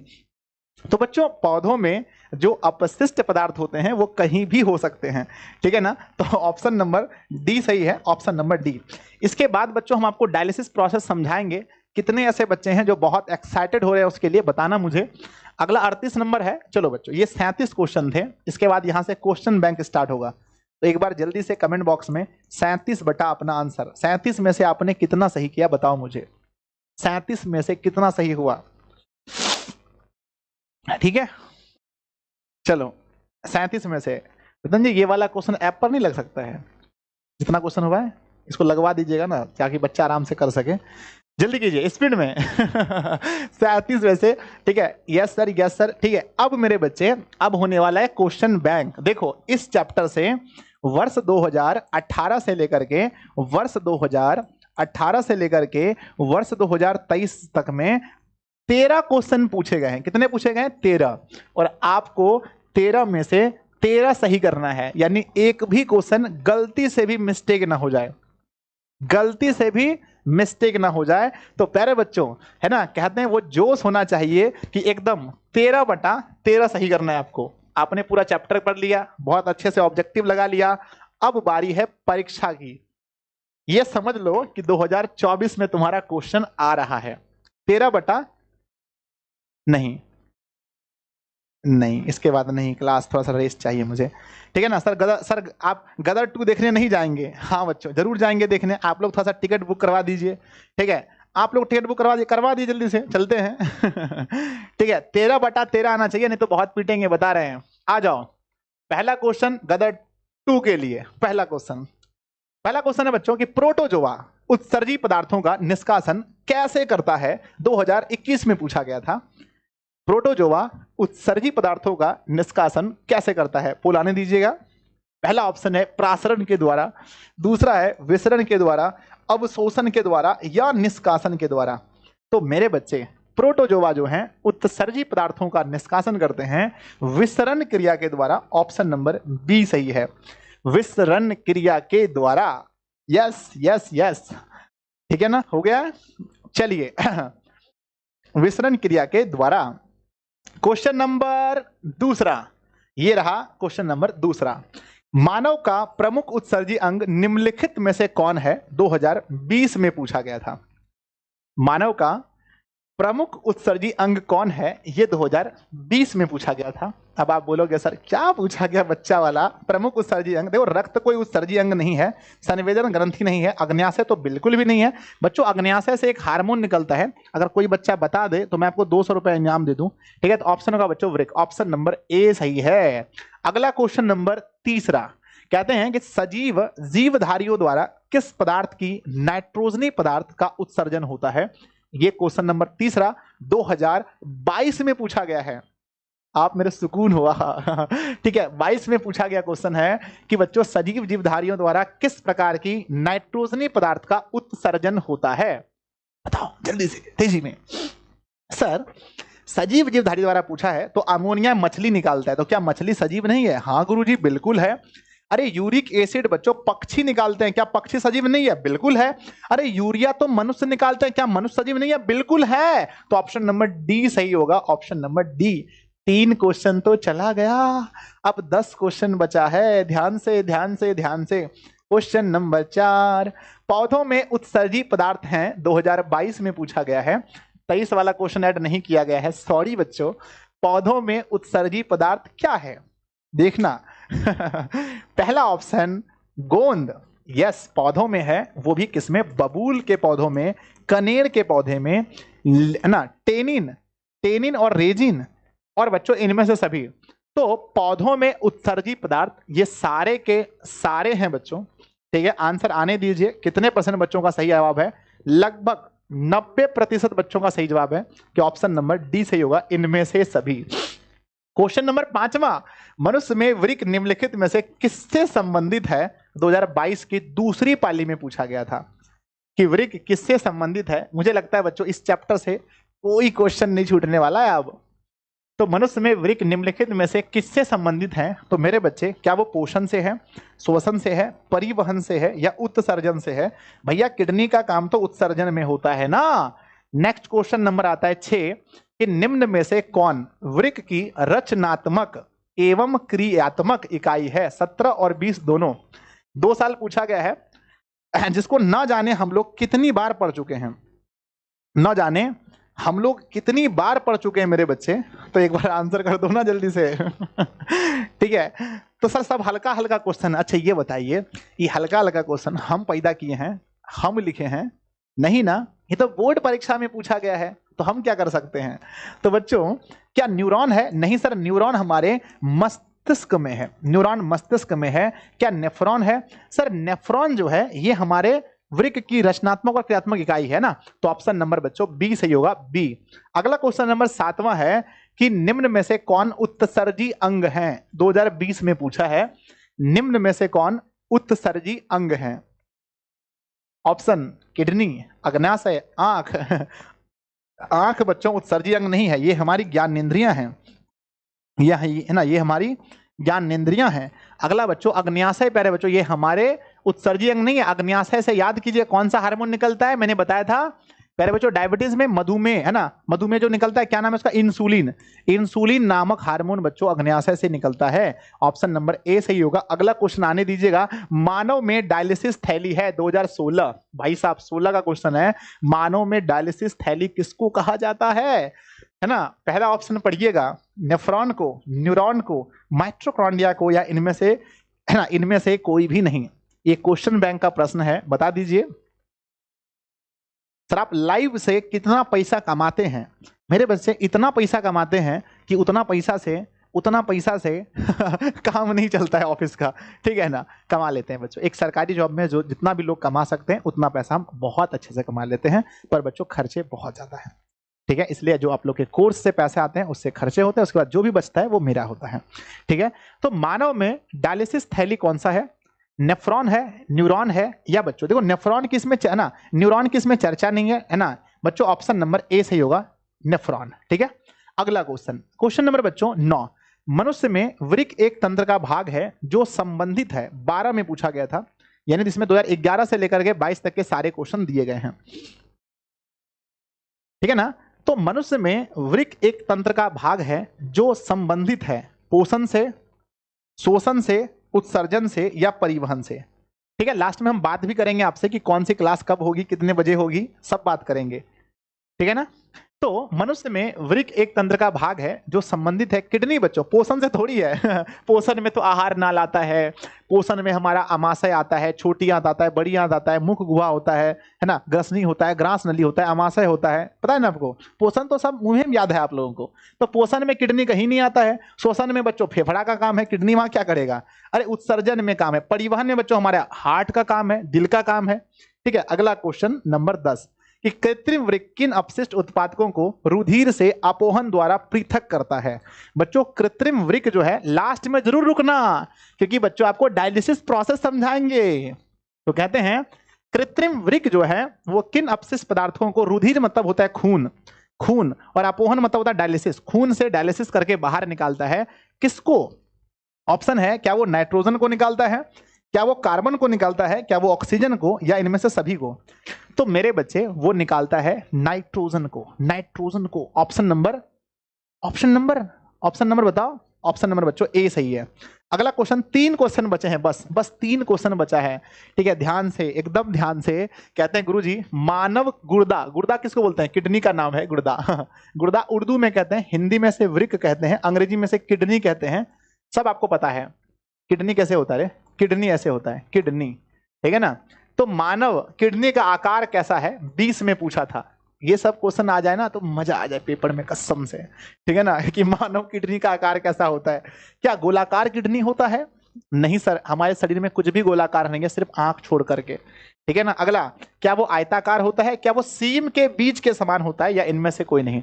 हमारा किडनी बच्चों किसके जैसा होता है? गुरुजी क्या बात करते हैं, हमारा किडनी कुछ इस प्रकार से होता है, इस प्रकार से होता है, इस प्रकार से। तो मेरे बच्चों ये क्या है? सीम का बीज ही तो है। क्या है? सीम का बीज बोलो, राजमा बोलो। ठीक है, ऑप्शन नंबर सी। अब लास्ट 2 क्वेश्चन बचे हैं। हाँ बच्चों, निम्नलिखित में से कौन हेट्रोक्राइन ग्रंथि है? माफ कीजिएगा, ये क्वेश्चन बच्चों इस चैप्टर में पूछा गया है, लेकिन हेट्रोक्राइन ग्रंथि जो है बच्चों, ये क्वेश्चन असली में ये 5वें चैप्टर का है। माफ कीजिएगा, ये क्वेश्चन इस चैप्टर का है ही नहीं। कोई अगर बना सकता है तो बना दो। बना दो, इस चैप्टर का नहीं है। मेरे बच्चों, हम आपको वहां पढ़ाएंगे कि हमारे शरीर में 6 ग्रंथियां पाई जाती हैं। हम स्टार्ट करेंगे माथे से और खत्म करेंगे जनन ग्रंथि में, नीचे आकर के। स्टार्ट यहां से, खत्म यहां। यहाँ ग्रंथि है, यहाँ ग्रंथि है, यहाँ ग्रंथ है ना, यहाँ ग्रंथि है, यहाँ ग्रंथि है, नीचे ग्रंथि है। तो 6 ग्रंथि हम आपको पढ़ाएंगे। ठीक है ना? पूछा गया है कि हेट्रोक्राइन ग्रंथि कौन है। तो सॉरी बच्चों, सॉरी फॉर दिस क्वेश्चन। देखते हैं कितने बच्चों का सही है। 1000 बच्चों ने आंसर किया है। पिट्यूटरी ग्रंथि को हेट्रोक्राइन कहा है। नहीं बच्चों, पिट्यूटरी नहीं है। पिट्यूटरी ग्रंथि बच्चों यहां से एक वृद्धि हार्मोन निकलता है, वृद्धि हार्मोन निकलता है, जिससे हमारी हाइट बढ़ता है बच्चों। जो है ना, कहते हैं ना कुछ लोग बौना रह जाते हैं, हाइट कम, तो उसमें जो है पिट्यूटरी ग्लैंड ही अच्छे से काम नहीं करता है। अगला बच्चों, लीवर, लीवर से निकलता क्या है? लीवर से इंसुलिन नामक हार्मोन निकलता है। इंसुलिन नामक वृषण से बच्चों हमारे जनन निकलते हैं। तो वृषण को ही हेट्रोक्राइन ग्रंथि कहा गया है, वृषण को बच्चों। थायराइड ग्रंथि से थायराइड हार्मोन निकलता है, जिसपे ज्यादा निकलने से हमारा गला फूलता है, आपको पता है अच्छे से। ठीक है ना? चलिए चलिए चलिए, सब लोग तैयार हैं लास्ट क्वेश्चन के लिए। अच्छा बताओ, तुक्का में कितने बच्चों का सही हुआ? क्या तुक्का मारने से मतलब कि नहीं होता है? चलो मतलब बजरंगबली का नाम लेके ऐसे आ गया। हाँ ठीक है, 6 नंबर। ठीक है, कितने बच्चों का सही हुआ? कितने बच्चों का सही हुआ तुक्का मारने से? बच्चों क्लास को शेयर जरूर करना, क्योंकि जब मैं समझाऊंगा आपको डायलिसिस प्रोसेस ना, वो बहुत भयानक प्रोसेस है। डायलिसिस प्रोसेस बच्चों, कम से कम 2600 बच्चे देख रहे हैं, मुझे बहुत खुशी होती है आपको देखकर। लास्ट क्वेश्चन कहते हैं अंत भला तो सब भला। मानव मूत्र में यूरिया का परसेंटेज कितना होता है? 2022 में पूछा था। ठीक है ना? कि मानव के मूत्र में, पेशाब में यूरिया कितना % होता है? और 2 घंटे छोड़ दो तो यूरिया बनता है अमोनिया, उसके बाद क्या बदबू करता है? ठीक है, बताओ इनमें से कौन सा सही आंसर है कि मानव मूत्र में यूरिया की प्रतिशत मात्रा कितनी होती है? बच्चों ठीक है ना, मानव मूत्र में यूरिया की परसेंटेज मात्रा सबको पता है। ठीक है ना? कितना है बताओ? 96%? नहीं सर, 96% तो वाटर होता है हमारे मूत्र में, 2% यूरिया। Option number C. बच्चों एक बार बताना कि मूत्र का रंग, देखो आप लोग क्वेश्चन तो बना लिए, पर जीत उसी का होगा जो मुझे एक सवाल का जवाब देगा। हमारे मूत्र का रंग पीला किस वजह से होता है? किस पदार्थ की वजह से मूत्र का रंग पीला होता है? कमेंट बॉक्स में लिखेंगे जल्दी। ठीक है, कमेंट बॉक्स में जल्दी से, पीला किस वजह से होता है? किस वजह से मानव मूत्र का रंग पीला होता है? जल्दी से आ जाओ, जल्दी से आ जाओ, फटाफट कर दो। किसकी वजह से मानव मूत्र का रंग पीला होता है? Sir ammonia. मारेंगे खींच के, अमोनिया कहां से आ गया भाई? अमोनिया की वजह से तो। हाँ, एक बच्चे ने आंसर लिखा है सबसे पहला, एक बच्चे ने आंसर लिखा है सबसे पहला, गुरुजी पीला रंग होता है यूरोक्रोम के कारण। ठीक है, धनंजय भी कह रहे हैं कि यूरोक्रोम पदार्थ के कारण से, है ना, यूरोक्रोम। तो मेरे बच्चों यूरोक्रोम। तो चलिए अब आप लोग बताइए टेस्ट कैसा रहा? क्या आप सभी लोग अब बिना किडनी के जीने के लिए सीखने वाले हैं? जल्दी बताओ, क्या आप बिना किडनी का जीना चाहते हैं? यस और नो? नहीं सर, कई बार ना हम जो कहते हैं ना भगवान सुन लेता है। कई बार हम जो कहते हैं वो भगवान सुन लेता है, और बिना किडनी का अगर हम बोल दें तो जीना मुश्किल हो जाएगा। तो बच्चों, क्या आप बिना किडनी का जीना चाहते हो? यस और नो? नहीं सर, नहीं सर। ठीक है ना, आइए हम आपको सिखाते हैं कि बिना किडनी का अगर आप जिएंगे तो उसमें, है ना बच्चों, नहीं सर, नहीं नहीं बॉस, नहीं। देखो ध्यान से देखो बच्चों, हमारे पास दो दो किडनी है, हमारे पास दो दो किडनी है, हमारे पास दो दो किडनी है। आप ध्यान से देख सकते हैं, हमारे पास दो दो किडनी है मेरे बच्चे। हमारे पास कितनी किडनी है? दो दो किडनी है। और इस किडनी का जो मेन काम है ठीक है, इस किडनी का जो मेन काम है हीरो, वो काम है रक्त को छानना। रक्त को छानकर बच्चों, रक्त को छानकर रक्त को छानकर उससे अपशिष्ट पदार्थ को बाहर करना। किसको? अपशिष्ट पदार्थ को बाहर करना। ठीक है ना। अपशिष्ट पदार्थ जैसे कि मान लो बच्चों कि हमारे लिए है ना, अपशिष्ट पदार्थ या इसी को बोलते हैं नाइट्रोजनी पदार्थ। नाइट्रोजनी पदार्थ को बाहर करना। और दूसरा बच्चों, मूत्र का निर्माण करना। मूत्र का निर्माण करना। प्यारे बच्चों, सबसे पहले ये बताओ, क्या हमारे जीवन में कभी ऐसा नौबत आ सकता है कि हमारे पास किडनी ना हो? सर देखिए, सबसे पहली बात यह है बच्चों कि ये कभी हुआ है कि लोग एक किडनी के साथ पैदा हुए हैं? क्या आप ऐसा आदमी को जानते हैं कि जो एक किडनी के साथ पैदा हुआ है? ठीक है, तो बच्चों हाँ, इंसान एक किडनी से भी पैदा हो सकता है, लेकिन कभी ऐसा नहीं हुआ है कि इंसान दोनों किडनी उसके पास ना हो। लेकिन बच्चों, कई बार क्या होता है, किस वजह से? पहले इंसान का किडनी खराब क्यों होगा? बच्चों, अगर एक किडनी खराब हो जाए, एक किडनी खराब हो जाए तो क्या कोई दिक्कत है? नहीं सर, कोई दिक्कत नहीं है। अब बच्चों, अब ये बताओ, दूसरा जो किडनी है ये कैसे खराब होगा? जुगाड़ लगाओ, खराब करना है ना। हाँ सर, कैसे करोगे खराब? सर देखिए, किडनी खराब करने का दो चार तरीका है। सबसे पहला एक, या तो कोई संक्रमण रोग फैल जाए, तो हमारा किडनी खराब होगा। या तो सर ऐसा हो सकता है, पहला तो या तो संक्रमण रोग फैल जाए तो किडनी खराब, या तो बच्चों हो सकता है कि इसमें, है ना, या तो वो रोगी को मधुमेह हो जाए। ज्यादा बच्चों डायबिटीज होने से मधुमेह होने पर भी किडनी खराब होता है, याद रखना, मधुमेह होने पर भी किडनी खराब हो सकता है। या बच्चों तीसरा हम कह सकते हैं कि बाहर ना, या फिर किसी बाहरी चोट की वजह से, है ना, बाहरी चोट की वजह से, तो इस प्रोसेस में बच्चों हमारा किडनी खराब हो जाएगा। ठीक है, ये तीन चार तरीके हैं जिसमें हमारा किडनी खराब। सर दारू पीने से पहले तेरा क्या खराब होगा पता है? लीवर खराब होगा। ठीक है, और लड़का लोग बहुत हीरो बनता है, हम आई एम दारू पीइंग, तेरा दारू पीइंग छूट जाएगा बाबू। ठीक है, तो दारू नहीं पीना है। ठीक है, तो मेरे बच्चे डायबिटीज, जिसको हिंदी मधुमेह बोलते हैं, तो बच्चों जितने लोग कहते हैं आई एम दारू पीइंग, तो मेरे बच्चे दारू पीने वाले को बहुत, है ना, मार लगता है। और दारू पीने से पहले तुम्हारा लीवर खराब होगा, किडनी तो बाद में, पहले लीवर खराब होता है। दारू पीने से किडनी खराब नहीं होता है, पहले लीवर खराब होता है। ठीक है ना। तो मेरे बच्चे, अब अगर किसी कारणवश किडनी खराब हो जाए तो क्या उस इंसान को इस धरती पर जीने का कोई अधिकार नहीं है? बच्चों बताओ। ठीक है, तो क्या उस इंसान को इस धरती पर जीने का कोई अधिकार नहीं है? तो बच्चों है, जीने का अधिकार है। इसीलिए बच्चों, अब जो काम किडनी कर रहा था, अब किडनी ये भी खराब हो गया। अब जो काम किडनी कर रहा था, इसके जगह पर यही काम एक मशीन करेगा बच्चों, मशीन। अब आपको क्या लगता है, क्या छोटा मोटा मशीन किडनी का काम कर देगा? नहीं सर। क्या लगता है कि डिब्बा उब्बा बांध के लगा देंगे, कर जाएगा काम? नहीं। उस, है ना, वो मशीन बच्चों हाई टेक्नोलॉजी की होगी। तो उस मशीन को बोलते हैं बच्चों अति विकसित मशीन। क्या बोलते हैं? उस मशीन को बोलेंगे अति विकसित। कम विकसित नहीं है, अति विकसित मशीन बच्चों, अति विकसित मशीन। और उस मशीन का नाम बताइए। बहुत, मतलब बहुत, समझ रहे ना, कि बहुत हाई टेक्नोलॉजी वाला मशीन होगा, कोई छोटका मोटका मशीन नहीं होगा, अति विकसित मशीन। उसका नाम बताइए। इस मशीन को बोलते हैं डायलिसिस। क्या बोलते हैं? Dialysis machine. क्या बोलते हैं? डायलिसिस मशीन बोलते हैं। और प्यारे बच्चों, ये किसके बदले में काम कर रहा है? ये किसके बदले में काम कर रहा है? सर आपको नहीं पता है? नहीं पता है सर, ये ना किडनी चल गया ना, बेचारा किडनी के जगह में काम करता है, ये किडनी के जगह में काम करता है, इसीलिए हम इसे बोलते हैं, किडनी को हिंदी में क्या बोलते हैं, वृक्क। तो बच्चों हम इसे बोलते हैं क्योंकि इसको भगवान बनाया है। क्या क्या इसको भगवान बनाया है? नहीं सर, इसको तो मतलब वैज्ञानिक सब बनाया है। तो जो चीज भगवान नहीं बनाए, इंसान बनाए, उसको बोलते हैं कृत्रिम। क्या बोलते हैं? कृत्रिम।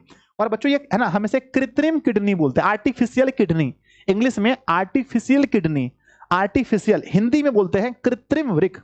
तो बच्चों ये काम करता है। सर आपको भोजपुरी बोलने आता है? हमनी के भोजपुरी नइखे आवता, ठीक है ना। तो मेरे बच्चे ये क्या होगा, हम इसे बोलते हैं कृत्रिम वृक्क। तो प्यारे बच्चों हम इसे कृत्रिम वृक्क किस मशीन को कहते हैं? तो कृत्रिम है ना वृक्क बच्चों डायलिसिस मशीन को कहते हैं, जिसका काम है, जो काम किडनी करता है वही काम करना। तो बच्चों क्या आप सभी लोग मशीन देखना चाहते हैं? मशीन देखना चाहते हैं? सर आज मशीन है ना, चलिए ठीक है ना, क्या आप मशीन देखना चाहते हैं? हाँ सर, आइए बच्चों अब हम बनाते हैं मशीन। तो मशीन बनाने के लिए एकदम ध्यान से, थोड़ा सा भी नजर भटकाओगे हम मशीन नहीं बनाएंगे। अगर आप चाहते हैं गुरुजी मशीन बनाए तो पूरे अच्छे से देखिए, ठीक है ना। मशीन बन रहा है, ध्यान से। तो मशीन बनाने में सबसे पहले हमारा हाथ ले जाएंगे बच्चों। क्या ले जाएंगे? हाथ। सबसे पहले हमारा हाथ जाएगा, और हाथ में बच्चों ये है हमारा अंगूठा, और ये है हमारी 3 उंगलियां, 4 उंगलियां, और ये है मेरे बच्चे, हंसना मत, कोई हंसेगा तो बहुत पीटेंगे, बता दिए हम। ये है हमारा मशीन, ये है हमारा मशीन। अब गुरुजी के फिगर बनाने में हंसोगे तो बहुत पिटपिन करेंगे। ये है बच्चों हमारा हाथ, और हाथ में होती हैं नसें, हाथ में होती हैं नसें। तो मेरे बच्चे चलिए अब बनाते हैं हाथ में नसें। क्या बनाते हैं? नसें। और ये जो नस है बच्चों, इसका नाम क्या है? कोई बता दे तो उसको 200 रुपए का इनाम दे दें। इस नस को हम क्या बोलेंगे? इस नस को बोलेंगे बच्चों क्या? इस नस को बोलेंगे धमनी। क्या बोलेंगे? धमनी। अब बच्चों एक नस बन गया धमनी, और एक नस बनेगा सीरा। अब इसमें दूसरा नस बनाइए, जिसका नाम क्या रखेंगे? गुरुजी दूसरा नस है जिसका नाम है सीरा। तो ये है बच्चों सबसे पहले हमारे हमारे हाथों में नसें। तो एक का नाम है बच्चों, एक का नाम क्या है? एक का नाम है धमनी, और धमनी से हम लोग ब्लड को लेकर जाएंगे। अब ये धमनी से बच्चों क्या करते हैं, यहां पर हम लोग क्या करते हैं? धमनी से पाइप लगाते हैं, धमनी में पाइप लगा करके नस को लेकर जाते हैं। तो आ जाइए, आ जाइए, आ गया। अब बच्चों ब्लड को हमने वहां से उतारा, ब्लड को वहां से हमने उतारा, अब मशीन में लेकर चलेंगे, क्योंकि किडनी बेचारा नहीं है, किडनी छुट्टी में गया ना। आइए यहां से अब हम इसको सीधा लेकर जाएंगे बच्चों, सीधा लेकर जाएंगे, और इसके है ना, इसको हम कहां ले जाएंगे? सीधा लेकर जाएंगे। और प्यारे बच्चों और यहां पर एक दबाव मापक यंत्र लगाएंगे, कि हम देखेंगे कि ब्लड का जो स्पीड है उसका दाब कितना है। तो यहां पर बच्चों दबाव मापक यंत्र लेगा। क्या लेगा बताओ? यहां पर दबाव मापक यंत्र। पहले इसको लेकर चलिए ना, चलिए अब यहां लगाएंगे दबाव मापक यंत्र। कौन मशीन बना रहे हैं? कमेंट बॉक्स में बताइए कौन मशीन? सर डायलिसिस मशीन बन रहा है। वाह वाह, ताली होना चाहिए। तो यहां पर बच्चों ये दबाव मापक, दबाव मापक बनाएंगे। अब प्यारे बच्चों यहां से ध्यान रखिएगा, अब इसको नीचे लेकर आएंगे। अब ध्यान से देखिए, टेढ़ा घोचा हुआ तो बहुत पीटेंगे, है ना। तो इसको सीधा सीधा कीजिए। अब यहां से बच्चों इसको हम ब्लड को यहां से इस नली के द्वारा नीचे लेकर के आएंगे, नीचे। और बच्चों चूंकि खून इसमें क्या बहेगा बताइए? इसमें खून बहेगा। चूंकि खून जम नहीं जाए इसलिए यहां लगाएंगे पंप। क्या लगाएंगे? पंप। खून को जमने नहीं देंगे। और बच्चों ये मशीन इतना विकसित है, इतना विकसित है कि यहां से जब खून उतरता है ना, जब यहां से खून उतरता है तो इसको कितना डिग्री तक ठंडा कर देता है बताओ? ये मशीन है, ये क्या है बताओ? कितना डिग्री ठंडा करते हैं? सर पता है, जैसे ना धमनी से खून जब इस मशीन में आता है तो सर इसको 0 डिग्री सेल्सियस तक ठंडा कर देता है। तो मेरे बच्चे याद रखना, 0 डिग्री सेल्सियस तक ठंडा कर देता है सर। वाह क्या गजब का बात है। इसके बाद इसलिए तो हम बोले कि हाई टेक्नोलॉजी वाला मशीन है सर। ठीक है, अब यहां पर लगाएंगे बच्चों पंप। क्या लगाएंगे? अब यहां पर लगा देंगे पंप। क्या लगाएंगे बच्चों बताओ? सर यहां पंप लगा देंगे सर, यहां लगा देंगे पंप। क्या लगाएंगे? पंप। इसलिए लगाएंगे पंप कि ये खून को जमने नहीं दे, ये खून को जमने नहीं दे। जहां जमा खून तब तो फिर बस किडनी का काम ही छोड़ दो, तब तो गया इंसान ऊपर। अब बच्चों इसको यहां से नीचे उतारिए। अब यहां से पंप लग गया, अब ये नीचे उतरेगा, और जब नीचे उतरेगा तो यहां पर इसको मतलब कि तरल अवस्था में ही रखने के लिए, तरल अवस्था में रखने के लिए ही प्रतिस्कंदन संयोजन लगा देंगे। सर ये क्या होता है प्रतिस्कंदन संयोजन? तो अभी समझाएंगे, आगे आइए। अब यहां पर मेरे बच्चे इस जगह प्रतिस्पंदन संयोजक लगा देंगे ना, संयोजन लगा देंगे। अब यहां क्या लगाएंगे जल्दी बताओ सर? अभी तो आप बोल रहे थे प्रतिस्कंदन, प्रतिस्कंदन संयोजन मशीन का नाम है सर। हाँ हाँ, एक यहां पर प्रतिस्कंदन संयोजन लगा देंगे। तो मेरे बच्चों यहां लिखेंगे प्रतिस्कंदन संयोजन। अब आप बोलेंगे कि सर ये खून को की करेगा? ये खून को जमने नहीं देगा, ये खून को जमने नहीं देगा, प्रतिस्कंदन संयोजन लगा देंगे। अब बच्चों खून को आगे बढ़ाइए, अब इस नली के द्वारा खून को जाने दीजिए। कहां पर बताइए, कहां जाने देंगे, कहां जाने देंगे? तो यहां पर बच्चों एक मशीन है जिसका नाम है डायलाइजर। बोलो क्या नाम है? वही सब खेला तो डायलाइजर करता है। तो एक बड़का मशीन है यहां पर, है ना, यहां पर एक टंकी बना है। क्या बना? टंकी। इस टंकी का नाम गुरुजी देखो बता रहे हैं, इस टंकी का नाम है डायलाइजर। बहुत खेला है ना, बहुत खेला इस टंकी में होता है। तो इस टंकी का नाम क्या है? इस टंकी का नाम है डायलाइजर, है ना, इस टंकी का नाम है डायलाइजर। और इस टंकी में ही ब्लड जाकर के ऐसे करके जाके चला जाएगा। ठीक है। अब इस टंकी में बच्चों, इस टंकी में द्रव भरा हुआ है। हाय तुरी, क्या भरा है सर? इस टंकी में द्रव भरा है जिसका नाम क्या है? जिसका नाम है डायलिसिस द्रव। कौन द्रव है बताइए? इस टंकी में डायलिसिस द्रव भरा होता है, डायलिसिस द्रव। तो मेरे बच्चे डायलाइजर में इस टंकी का नाम क्या है सर? तो डायलाइजर टंकी का नाम है, लेकिन इसमें जो द्रव भरा है उसका नाम क्या है? जो द्रव भरा है इसका नाम है डायलिसिस। डायलिसिस, डायलिसिस द्रव इसमें भरा है। अब मेरे बच्चे, अब इसमें क्या है कि एक इसमें, अब इसके अंदर में अगर हम देखते हैं तो सेलोफेन का, किसका? सेलोफेन की नली होती है। इसमें सेलोफेन की नली होती है। सर ये सेलोफेन क्या है? सबसे खतरनाक तो यही है, देखिए ध्यान से। इसमें क्या होता है बच्चों कि ये जो ना, इसके ऊपर से यहां से इसमें सेलोफेन की नली गिरी हुई है। क्या गिरी है बताओ? सेलोफेन की नली गिरी हुई है ना, सेलोफेन की नली। सर इस नली की क्या खासियत है बच्चों? इस नली की पहले इसका नाम बताइए सर। इसका नाम है सेलोफेन की नली। ये जो सेलोफेन की नली है बच्चों, ध्यान से समझिएगा, अगर आज समझ गए तो मजा आ जाएगा। ठीक है ना। इस नली को बोलते हैं सेलोफेन की नली ना, सेलोफेन की नली। अब इस नली का काम क्या है आप देखेंगे तो सर कमाल का काम करता है। इसमें इसकी नली जो है, सेलोफेन की नली, ऐसी नली है जो ब्लड से, जो ब्लड से नाइट्रोजनी पदार्थ को छान देता है। बच्चों इसकी जो है ना, यहां पर जो है सेलोफेन की नली में, है ना, सिर्फ नाइट्रोजनी पदार्थ के लिए यह पारगम्य झिल्ली है। कैसी झिल्ली है बताओ? नहीं सुने? पारगम्य झिल्ली है। मतलब कि नाइट्रोजनी पदार्थ को बच्चों यहां से हमारा ब्लड, अभी सर ब्लड को लेकर आइए ना, वहीं छोड़ दिया, चलो को हम लेके आते हैं। ये ब्लड को लेके चलो, चलो भाई, चलो चलो चलो चलो, तुम जम गया रे, जम गया तो पंप इसको एकदम घुमाएगा, तो ये पूरा एकदम फिर द्रव अवस्था में हो जाएगा। फिर यहां से यहां तक जम जाएगा तो यहां बोलेगा प्रतिस्कंदन, अरे चलो चलो द्रव बनो, द्रव द्रव, पूरा लिक्विड फॉर्म में खून को, लिक्विड फॉर्म में खून को इस सेलोफेन की नली में डाल देगा। और सेलोफेन का नली जो है एकदम खतरनाक। सेलोफेन का नली क्या करेगा? सारे नाइट्रोजन पदार्थ को निकाल करके किसमें मिला देगा? नाइट्रोजनी पदार्थ को निकाल करके डायलिसिस द्रव में, किसमें बताओ? डायलिसिस द्रव में मिला देगा। अब शुद्ध, अब खून कैसा हो गया? अब खून कैसा हो गया जल्दी बता दो सर? अब खून हो गया शुद्ध, क्योंकि उससे नाइट्रोजनी पदार्थ निकल गया। अब खून कैसा हो गया? अब खून हो गया शुद्ध। अब इस खून ना, शुद्ध खून को कौन लेकर आएगा? तो सेलोफेन की नली यहां से लेकर के सीधे, प्यारे बच्चों, सीधे इसको नीचे गिराएगा ना, यहां से आकर के सीधे इसको कहां गिराएगा? नीचे।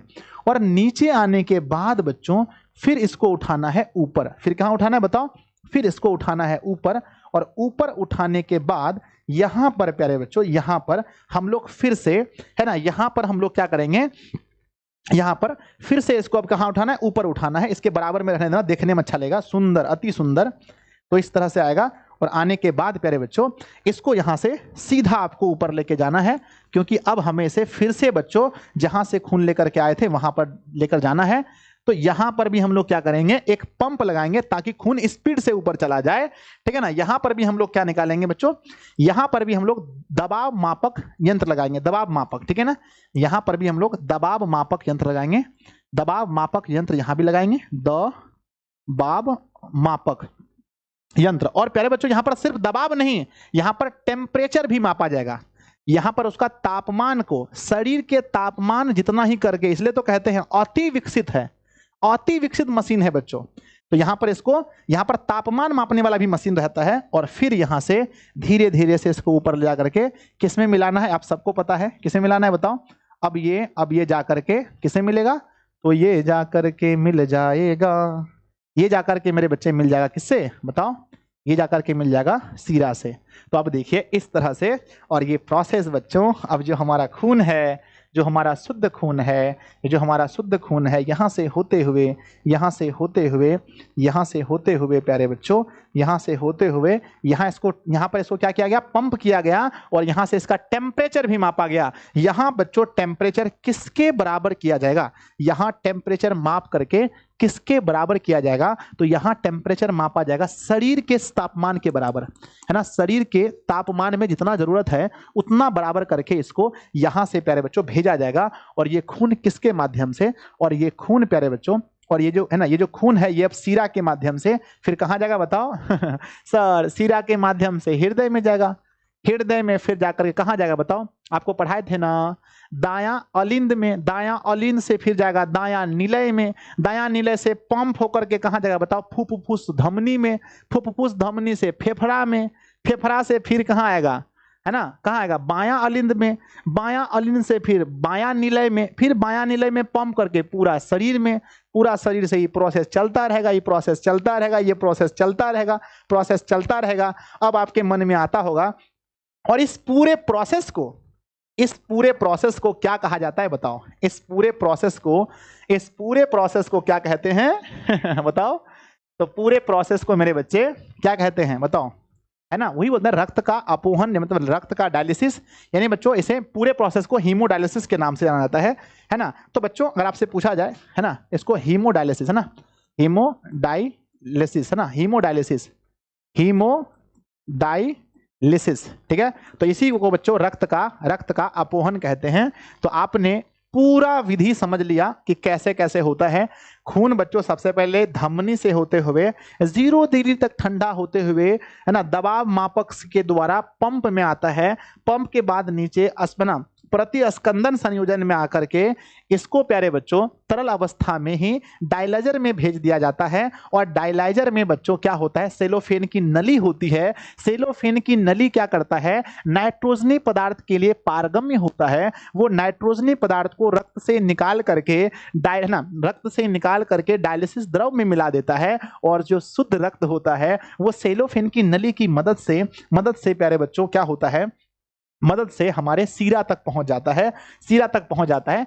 क्या बच्चों जिसका किडनी नहीं रहेगा क्या वो इस मशीन को साथ में लेकर घूमेगा जिसका किडनी नहीं रहेगा क्या वो इस मशीन को साथ में लेकर घूमेगा नहीं गुरुजी मजाक करते हैं आप। नो सर नहीं घूमेगा, साथ में लेकर के बिल्कुल नहीं घूमेगा। ये प्रोसेस बच्चों हमें करवाना होता है। ये प्रोसेस जो है हमें प्यारे बच्चों करवाना होता है सप्ताह में कई बार, 2 बार 3 बार सप्ताह में करवाना पड़ता है। और प्यारे बच्चों अब एक बात सोचिए, बिना किडनी का इंसान कितना साल जीवित रह सकता है, जल्दी बताओ। बिना किडनी से कि इंसान कितना साल रह सकता है। तो बुक में लिखा था, मैंने गूगल पर देखा कि बच्चों बुक में भी और गूगल में भी देखा कि बिना किडनी का इंसान 10 साल लगभग जी सकता है। लेकिन हाँ ये प्रोसेस को करवाना पड़ेगा, बहुत खर्चीला प्रोसेस है क्योंकि ये है ना, ये मशीन 4 टका में तो आता नहीं होगा। कोई डॉक्टर के यहाँ होगा तो बहुत महंगा मशीन होगा और ये काम करवाने में बहुत पैसा लेता होगा डॉक्टर। तो बच्चों इसमें बहुत खर्चीला है, इंसान 10 साल तक जी सकता है अगर वो खान पीन का ध्यान रखे। खान पीन का ध्यान रखे तो 20, 25, 30 साल तक भी वो जिंदा रह सकता है। इस प्रोसेस से खून को साफ करवा कर रह सकता है बच्चों, ठीक है ना। लेकिन ये जो प्रोसेस है मैंने इंटरनेट में पढ़ा है बच्चों, मैं आपको बता देता हूं, ये सप्ताह में 2-3 बार करवाना पड़ता है, कई बार सप्ताह में 1 बार करवाना पड़ता है, इसलिए बहुत कष्टदायी होता है। तो कृपया करके कभी भी बच्चों किडनी को ना खोने दें। जो लोग मजाक में कहते हैं सर किडनी बेच के आईफोन खरीद लेंगे, वो बिल्कुल ऐसा ना करें। अगर ऐसा करते हैं तो देख लीजिए यही हाल होगा आपका, कि आपको हर सप्ताह में 3 बार खून को 0 डिग्री सेल्सियस से घुमा करके जा करके डायलाइजर में भेजना पड़ेगा। डायलाइजर में जा करके यहाँ पर सेफ्नोल की नली होगा, सेफ्नोल की नली इसको बच्चों है ना नाइट्रोजनी पदार्थ को छानेगा, तुम्हारे खून को बच्चों सेफ्नोल की नली से होते हुए तुम्हारे सिरा तक जाएगा। ये देखिए करके डर जाएगा आदमी, मुझे रोजे नस में घुसाएगा, ये देख के ना डर जाएगा, आदमी आधा आदमी हार्ट फेल हो जाएगा, ये देख करके आदमी डर जाएगा कि सर ये क्या है ठीक है। तो मेरे बच्चे ये सिर्फ पढ़ाई के लिए नहीं, ये आपके जीवन के लिए भी बहुत इंपॉर्टेंट टॉपिक था, और मुझे लगता है कि मैं अपना 100% दे पाया, मैं अपना 100% दे पाया बच्चों। यहां से 2-3 ऑब्जेक्टिव क्वेश्चन बनते हैं कि बच्चों कि मतलब जो ना रक्त को कितना डिग्री तक ठंडा करते हैं, 0 डिग्री सेल्सियस तक, ठीक है। और बच्चों इसमें डायलाइजर में कौन सा द्रव भरा होता है, तो डायलिसिस द्रव होता है। डायलाइजर में कौन सी नली गिरी होती है, तो नली का नाम है सेफनोल की नली। और यहां बच्चों का ना यहां पर जो है ना रक्त को तरल रूप में रखने के लिए कौन सा संयोजन होता है, तो प्रतिस्कंदन संयोजन, प्रतिस्कंदन संयोजन होता है। सब लोग क्लास को लाइक कीजिएगा। मेरे बच्चों कैसा लगा क्लास जरूर बताइएगा। मैथ की क्लास आज मैं नहीं लेने वाला हूं। आप बोलोगे सर क्यों नहीं लेने वाले हैं।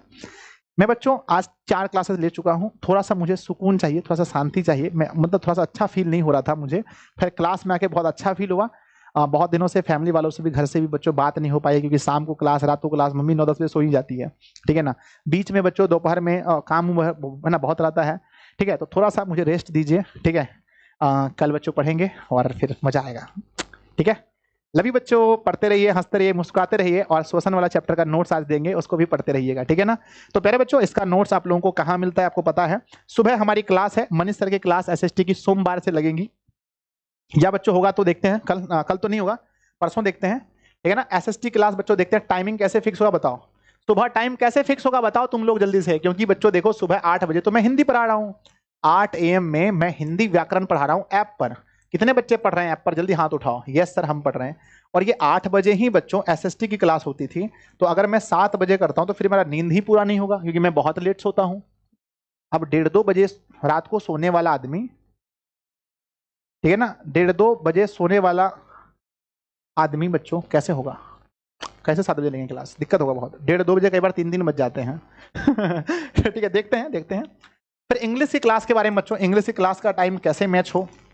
मैंने सोचा था 5 बजे इंग्लिश की क्लास बच्चों, चाहे ऐप पर या यूट्यूब पर, 5 PM में इंग्लिश की क्लास मैंने सोचा था।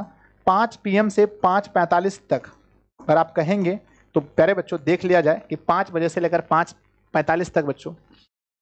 सर 11 बजे कर दो, कैसे होगा 11 बजे, 11 बजे स्कूल नहीं जाओगे तुम। सर 6 बजे कर दो, अरे 7 बजे दिक्कत हो रहा है, 6 बजे सर आप डॉक्टर बन जाइए। नहीं बच्चों उतना नहीं आता है मुझे, थोड़ा बहुत आता है। डॉक्टर कहाँ से बन जाएंगे रे, टीचर ही सीखे हैं। आपका प्यार ही काफी है मेरे लिए, टीचर ही, डॉक्टर मत बनाओ मतलब जान लोगे क्या गुरुजी 450 का सपना है, तुम्हारा सपना नहीं टूटने देंगे, ये मेरा वादा है, ये मेरा वचन है। याद रखना बच्चों, जब वचन दे देता हूं तो दे देता हूं, तुम्हारा 450 का सपना नहीं टूटने देंगे। अभी बच्चों पता है आपको, अब मैं नहीं बोलता हूं ज्यादा यार, क्या बोलूं, ठीक है ना।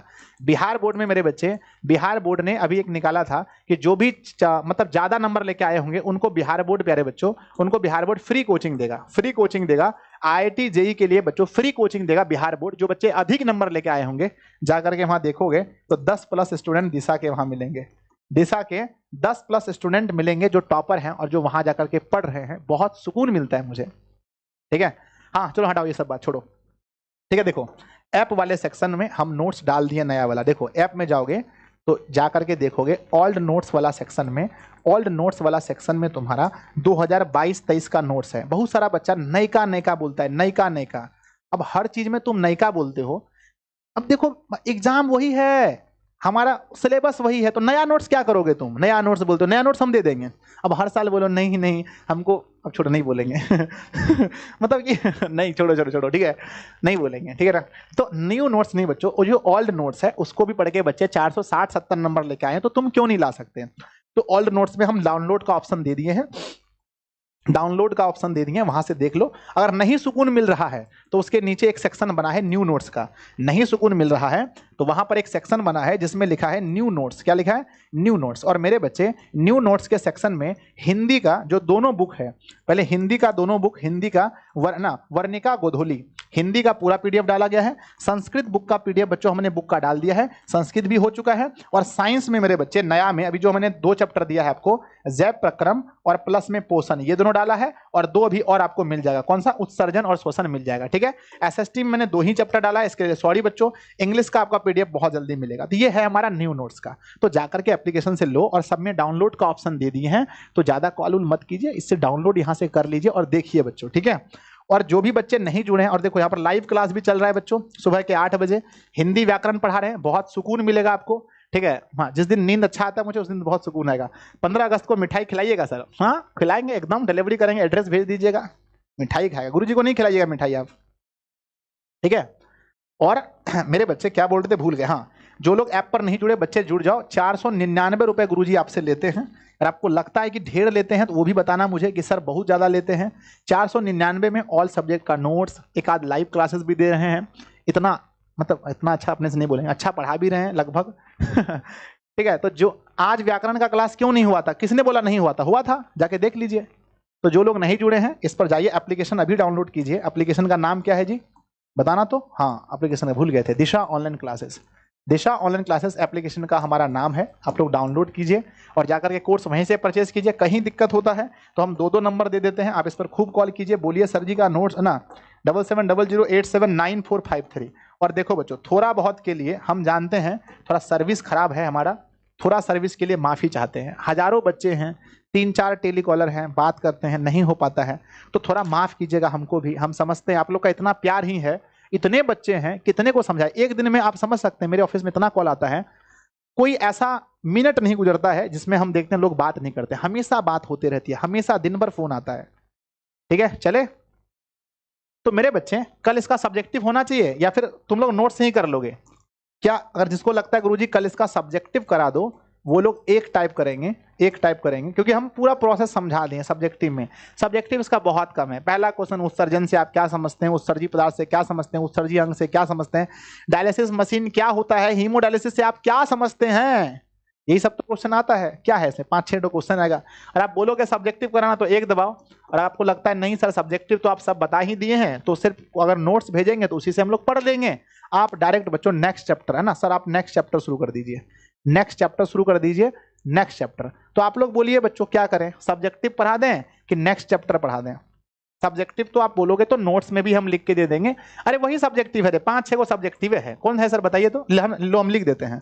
पहला, उत्सर्जन किसे कहते हैं? तो प्यारे बच्चों है ना, उपापचयी क्रिया द्वारा शरीर में बने अपशिष्ट पदार्थों का निष्कासन ही उत्सर्जन कहलाता है। पहला क्वेश्चन, उत्सर्जन किसे कहते हैं, यही क्वेश्चन आएगा। दूसरा क्वेश्चन आता है बच्चों, उत्सर्जन है ना, उत्सर्जी पदार्थ किसे कहते हैं? उत्सर्जी पदार्थ किसे कहते हैं, पढ़ा दिए हैं। टाइम फालतू टाइम वेस्ट है ना।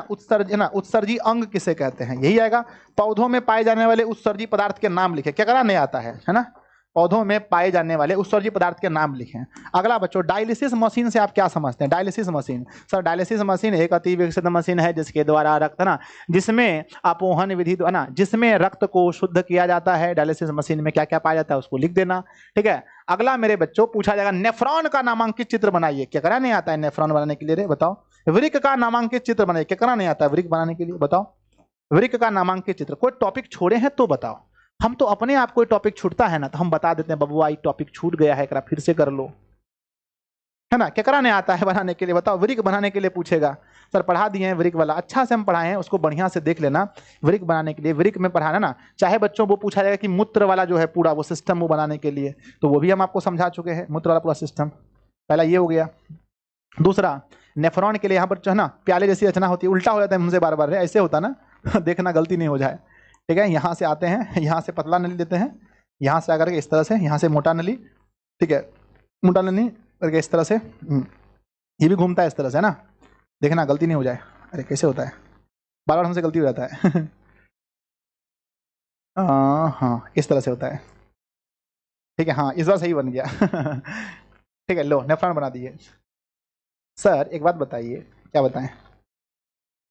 ये क्या बना दिए आप, नेफ्रॉन बना दिए, क्या बना दिए, ठीक है ना। ये हमारी संग्राहक नली है ना, ये हमारी सामान्य संग्राहक नली है, सामान्य संग्राहक नली, संग्राहक नली। ये हमारी बच्चों है ना, ये हमारी क्या संग्राहक नली है, संग्राहक नली है। ये हमारी मूत्रवाहिनी में जाता है तो हम इसे मूत्रवाहिनी बोलते हैं, मूत्रवाहिनी बोलते हैं। हम इसे बच्चों क्या बोलते हैं, ये कहाँ गया है ना, हम इसे बोलते हैं ग्लोमेरुलस, क्या बोलते हैं, ग्लोमेरुलस। यहाँ से दो नसें आती हैं, अभिवाही और अपवाही। ये मोटी नसें हैं तो हम इसे बोलते हैं अभिवाही।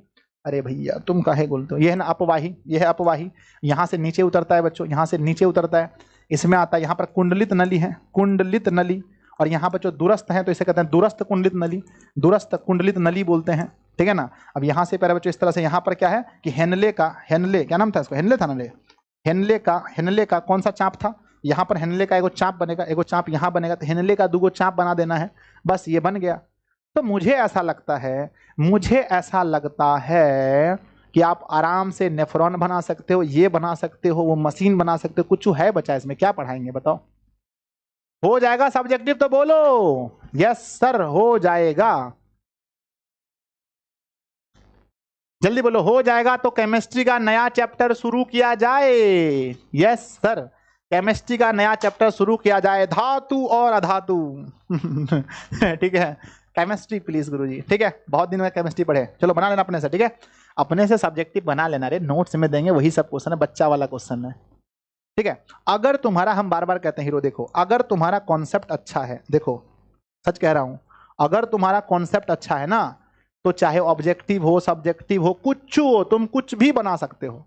तो कोशिश करो कि अधिक से अधिक ना कॉन्सेप्ट पर काम करो। कोई चैप्टर पढ़ाएं, कोई टॉपिक छूटा तुरंत भेजो, सर जी एकदम महादलाली वाला काम कर रहे हैं, क्या किए रे सर, ये तो टॉपिक छोड़ दिए।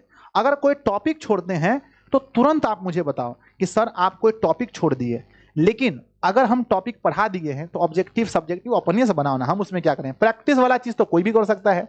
तो मेरे बच्चे शुरू हो जाए, हो गया आगाज रन का, अब युग बदलने की तैयारी है, जीत उसी की होगी जिसका संघर्ष जारी है। हंसना मत, धातु और अधातु, क्या मजा आएगा। बहुत मजा आएगा ना। धातु और अधातु क्या बताओ, धातु और अधातु, metal and non metal, metal and non metal, बहुत प्यारा सा, बहुत प्यारा चैप्टर, ठीक है। कब शुरू कर दें? देखो संडे को छुट्टी दे, इस बार तो तुमसे संडे को छुट्टी मांगेंगे हम, फिर 15 अगस्त के दिन तुमसे छुट्टी मांगेंगे, दो छुट्टी, अब मजा आएगा। ठीक है बाय, कल मिलते हैं, बाय बच्चों। सब लोग क्लास को लाइक कीजिए, दोस्तों में शेयर कीजिए, ऐप पर जरूर जुड़ जाना सब लोग, जो लोग नहीं जुड़े हो देखो भैया 499 टका लेते हैं, तुमसे कोई ठगेड़ी नहीं करते हैं, बहुत इज्जत से पढ़ाएंगे। 499 रुपये में आपको महसूस होगा अंतिम तक में कि संजय सर ने हमको 499 रुपये लेकर के बहुत अच्छा पढ़ाया। तो आपसे कोई ठगेड़ी वाला काम नहीं होता है। 499 टका में हम आपको उतना चीज दे देंगे जिसके लिए आप गर्व से कहोगे कि संजय सर ने हमें पढ़ाया है। बच्चों मैंने पिछले बार कहा था कि जो बच्चे 450 नंबर लेके आएंगे, 450 प्लस नंबर लेके आएंगे, उसको हम उसका फीस, यानी पिछले बार 251 फीस था, वापस कर देंगे। ये हमने बोला था वापस कर देंगे। लेकिन बच्चों मैं ईमानदारी से कहता हूं कि पास करने के बाद कोई बच्चा ऐसा नहीं मिला जो फीस मांगा, बोला सर 251 रुपया हम पूरा साल का दिए, उसमें भी आपसे पैसा वापस ले लेंगे। नहीं सर, नहीं चाहिए पैसा। तो ये प्यार होता है आप लोगों का। तो चलिए बच्चों चलते हैं। You all is equal to सुकून। आप सभी लोग मेरे सुकून हो, पढ़ते रहिए, हंसते रहिए, मुस्कुराते रहिए, माँ बाप का नाम खूब रोशन कीजिए। अब हम जा रहे हैं, बाय सबको, बाय, ठीक है। खूब पढ़ो, मस्ती से पढ़ो, और कोशिश करो कोई भी कॉन्सेप्ट को समझने का रट्टाफिकेशन मत करना, ठीक है। बाय। उर्दू का नोट्स दे देंगे, रुक जाओ लास्ट में।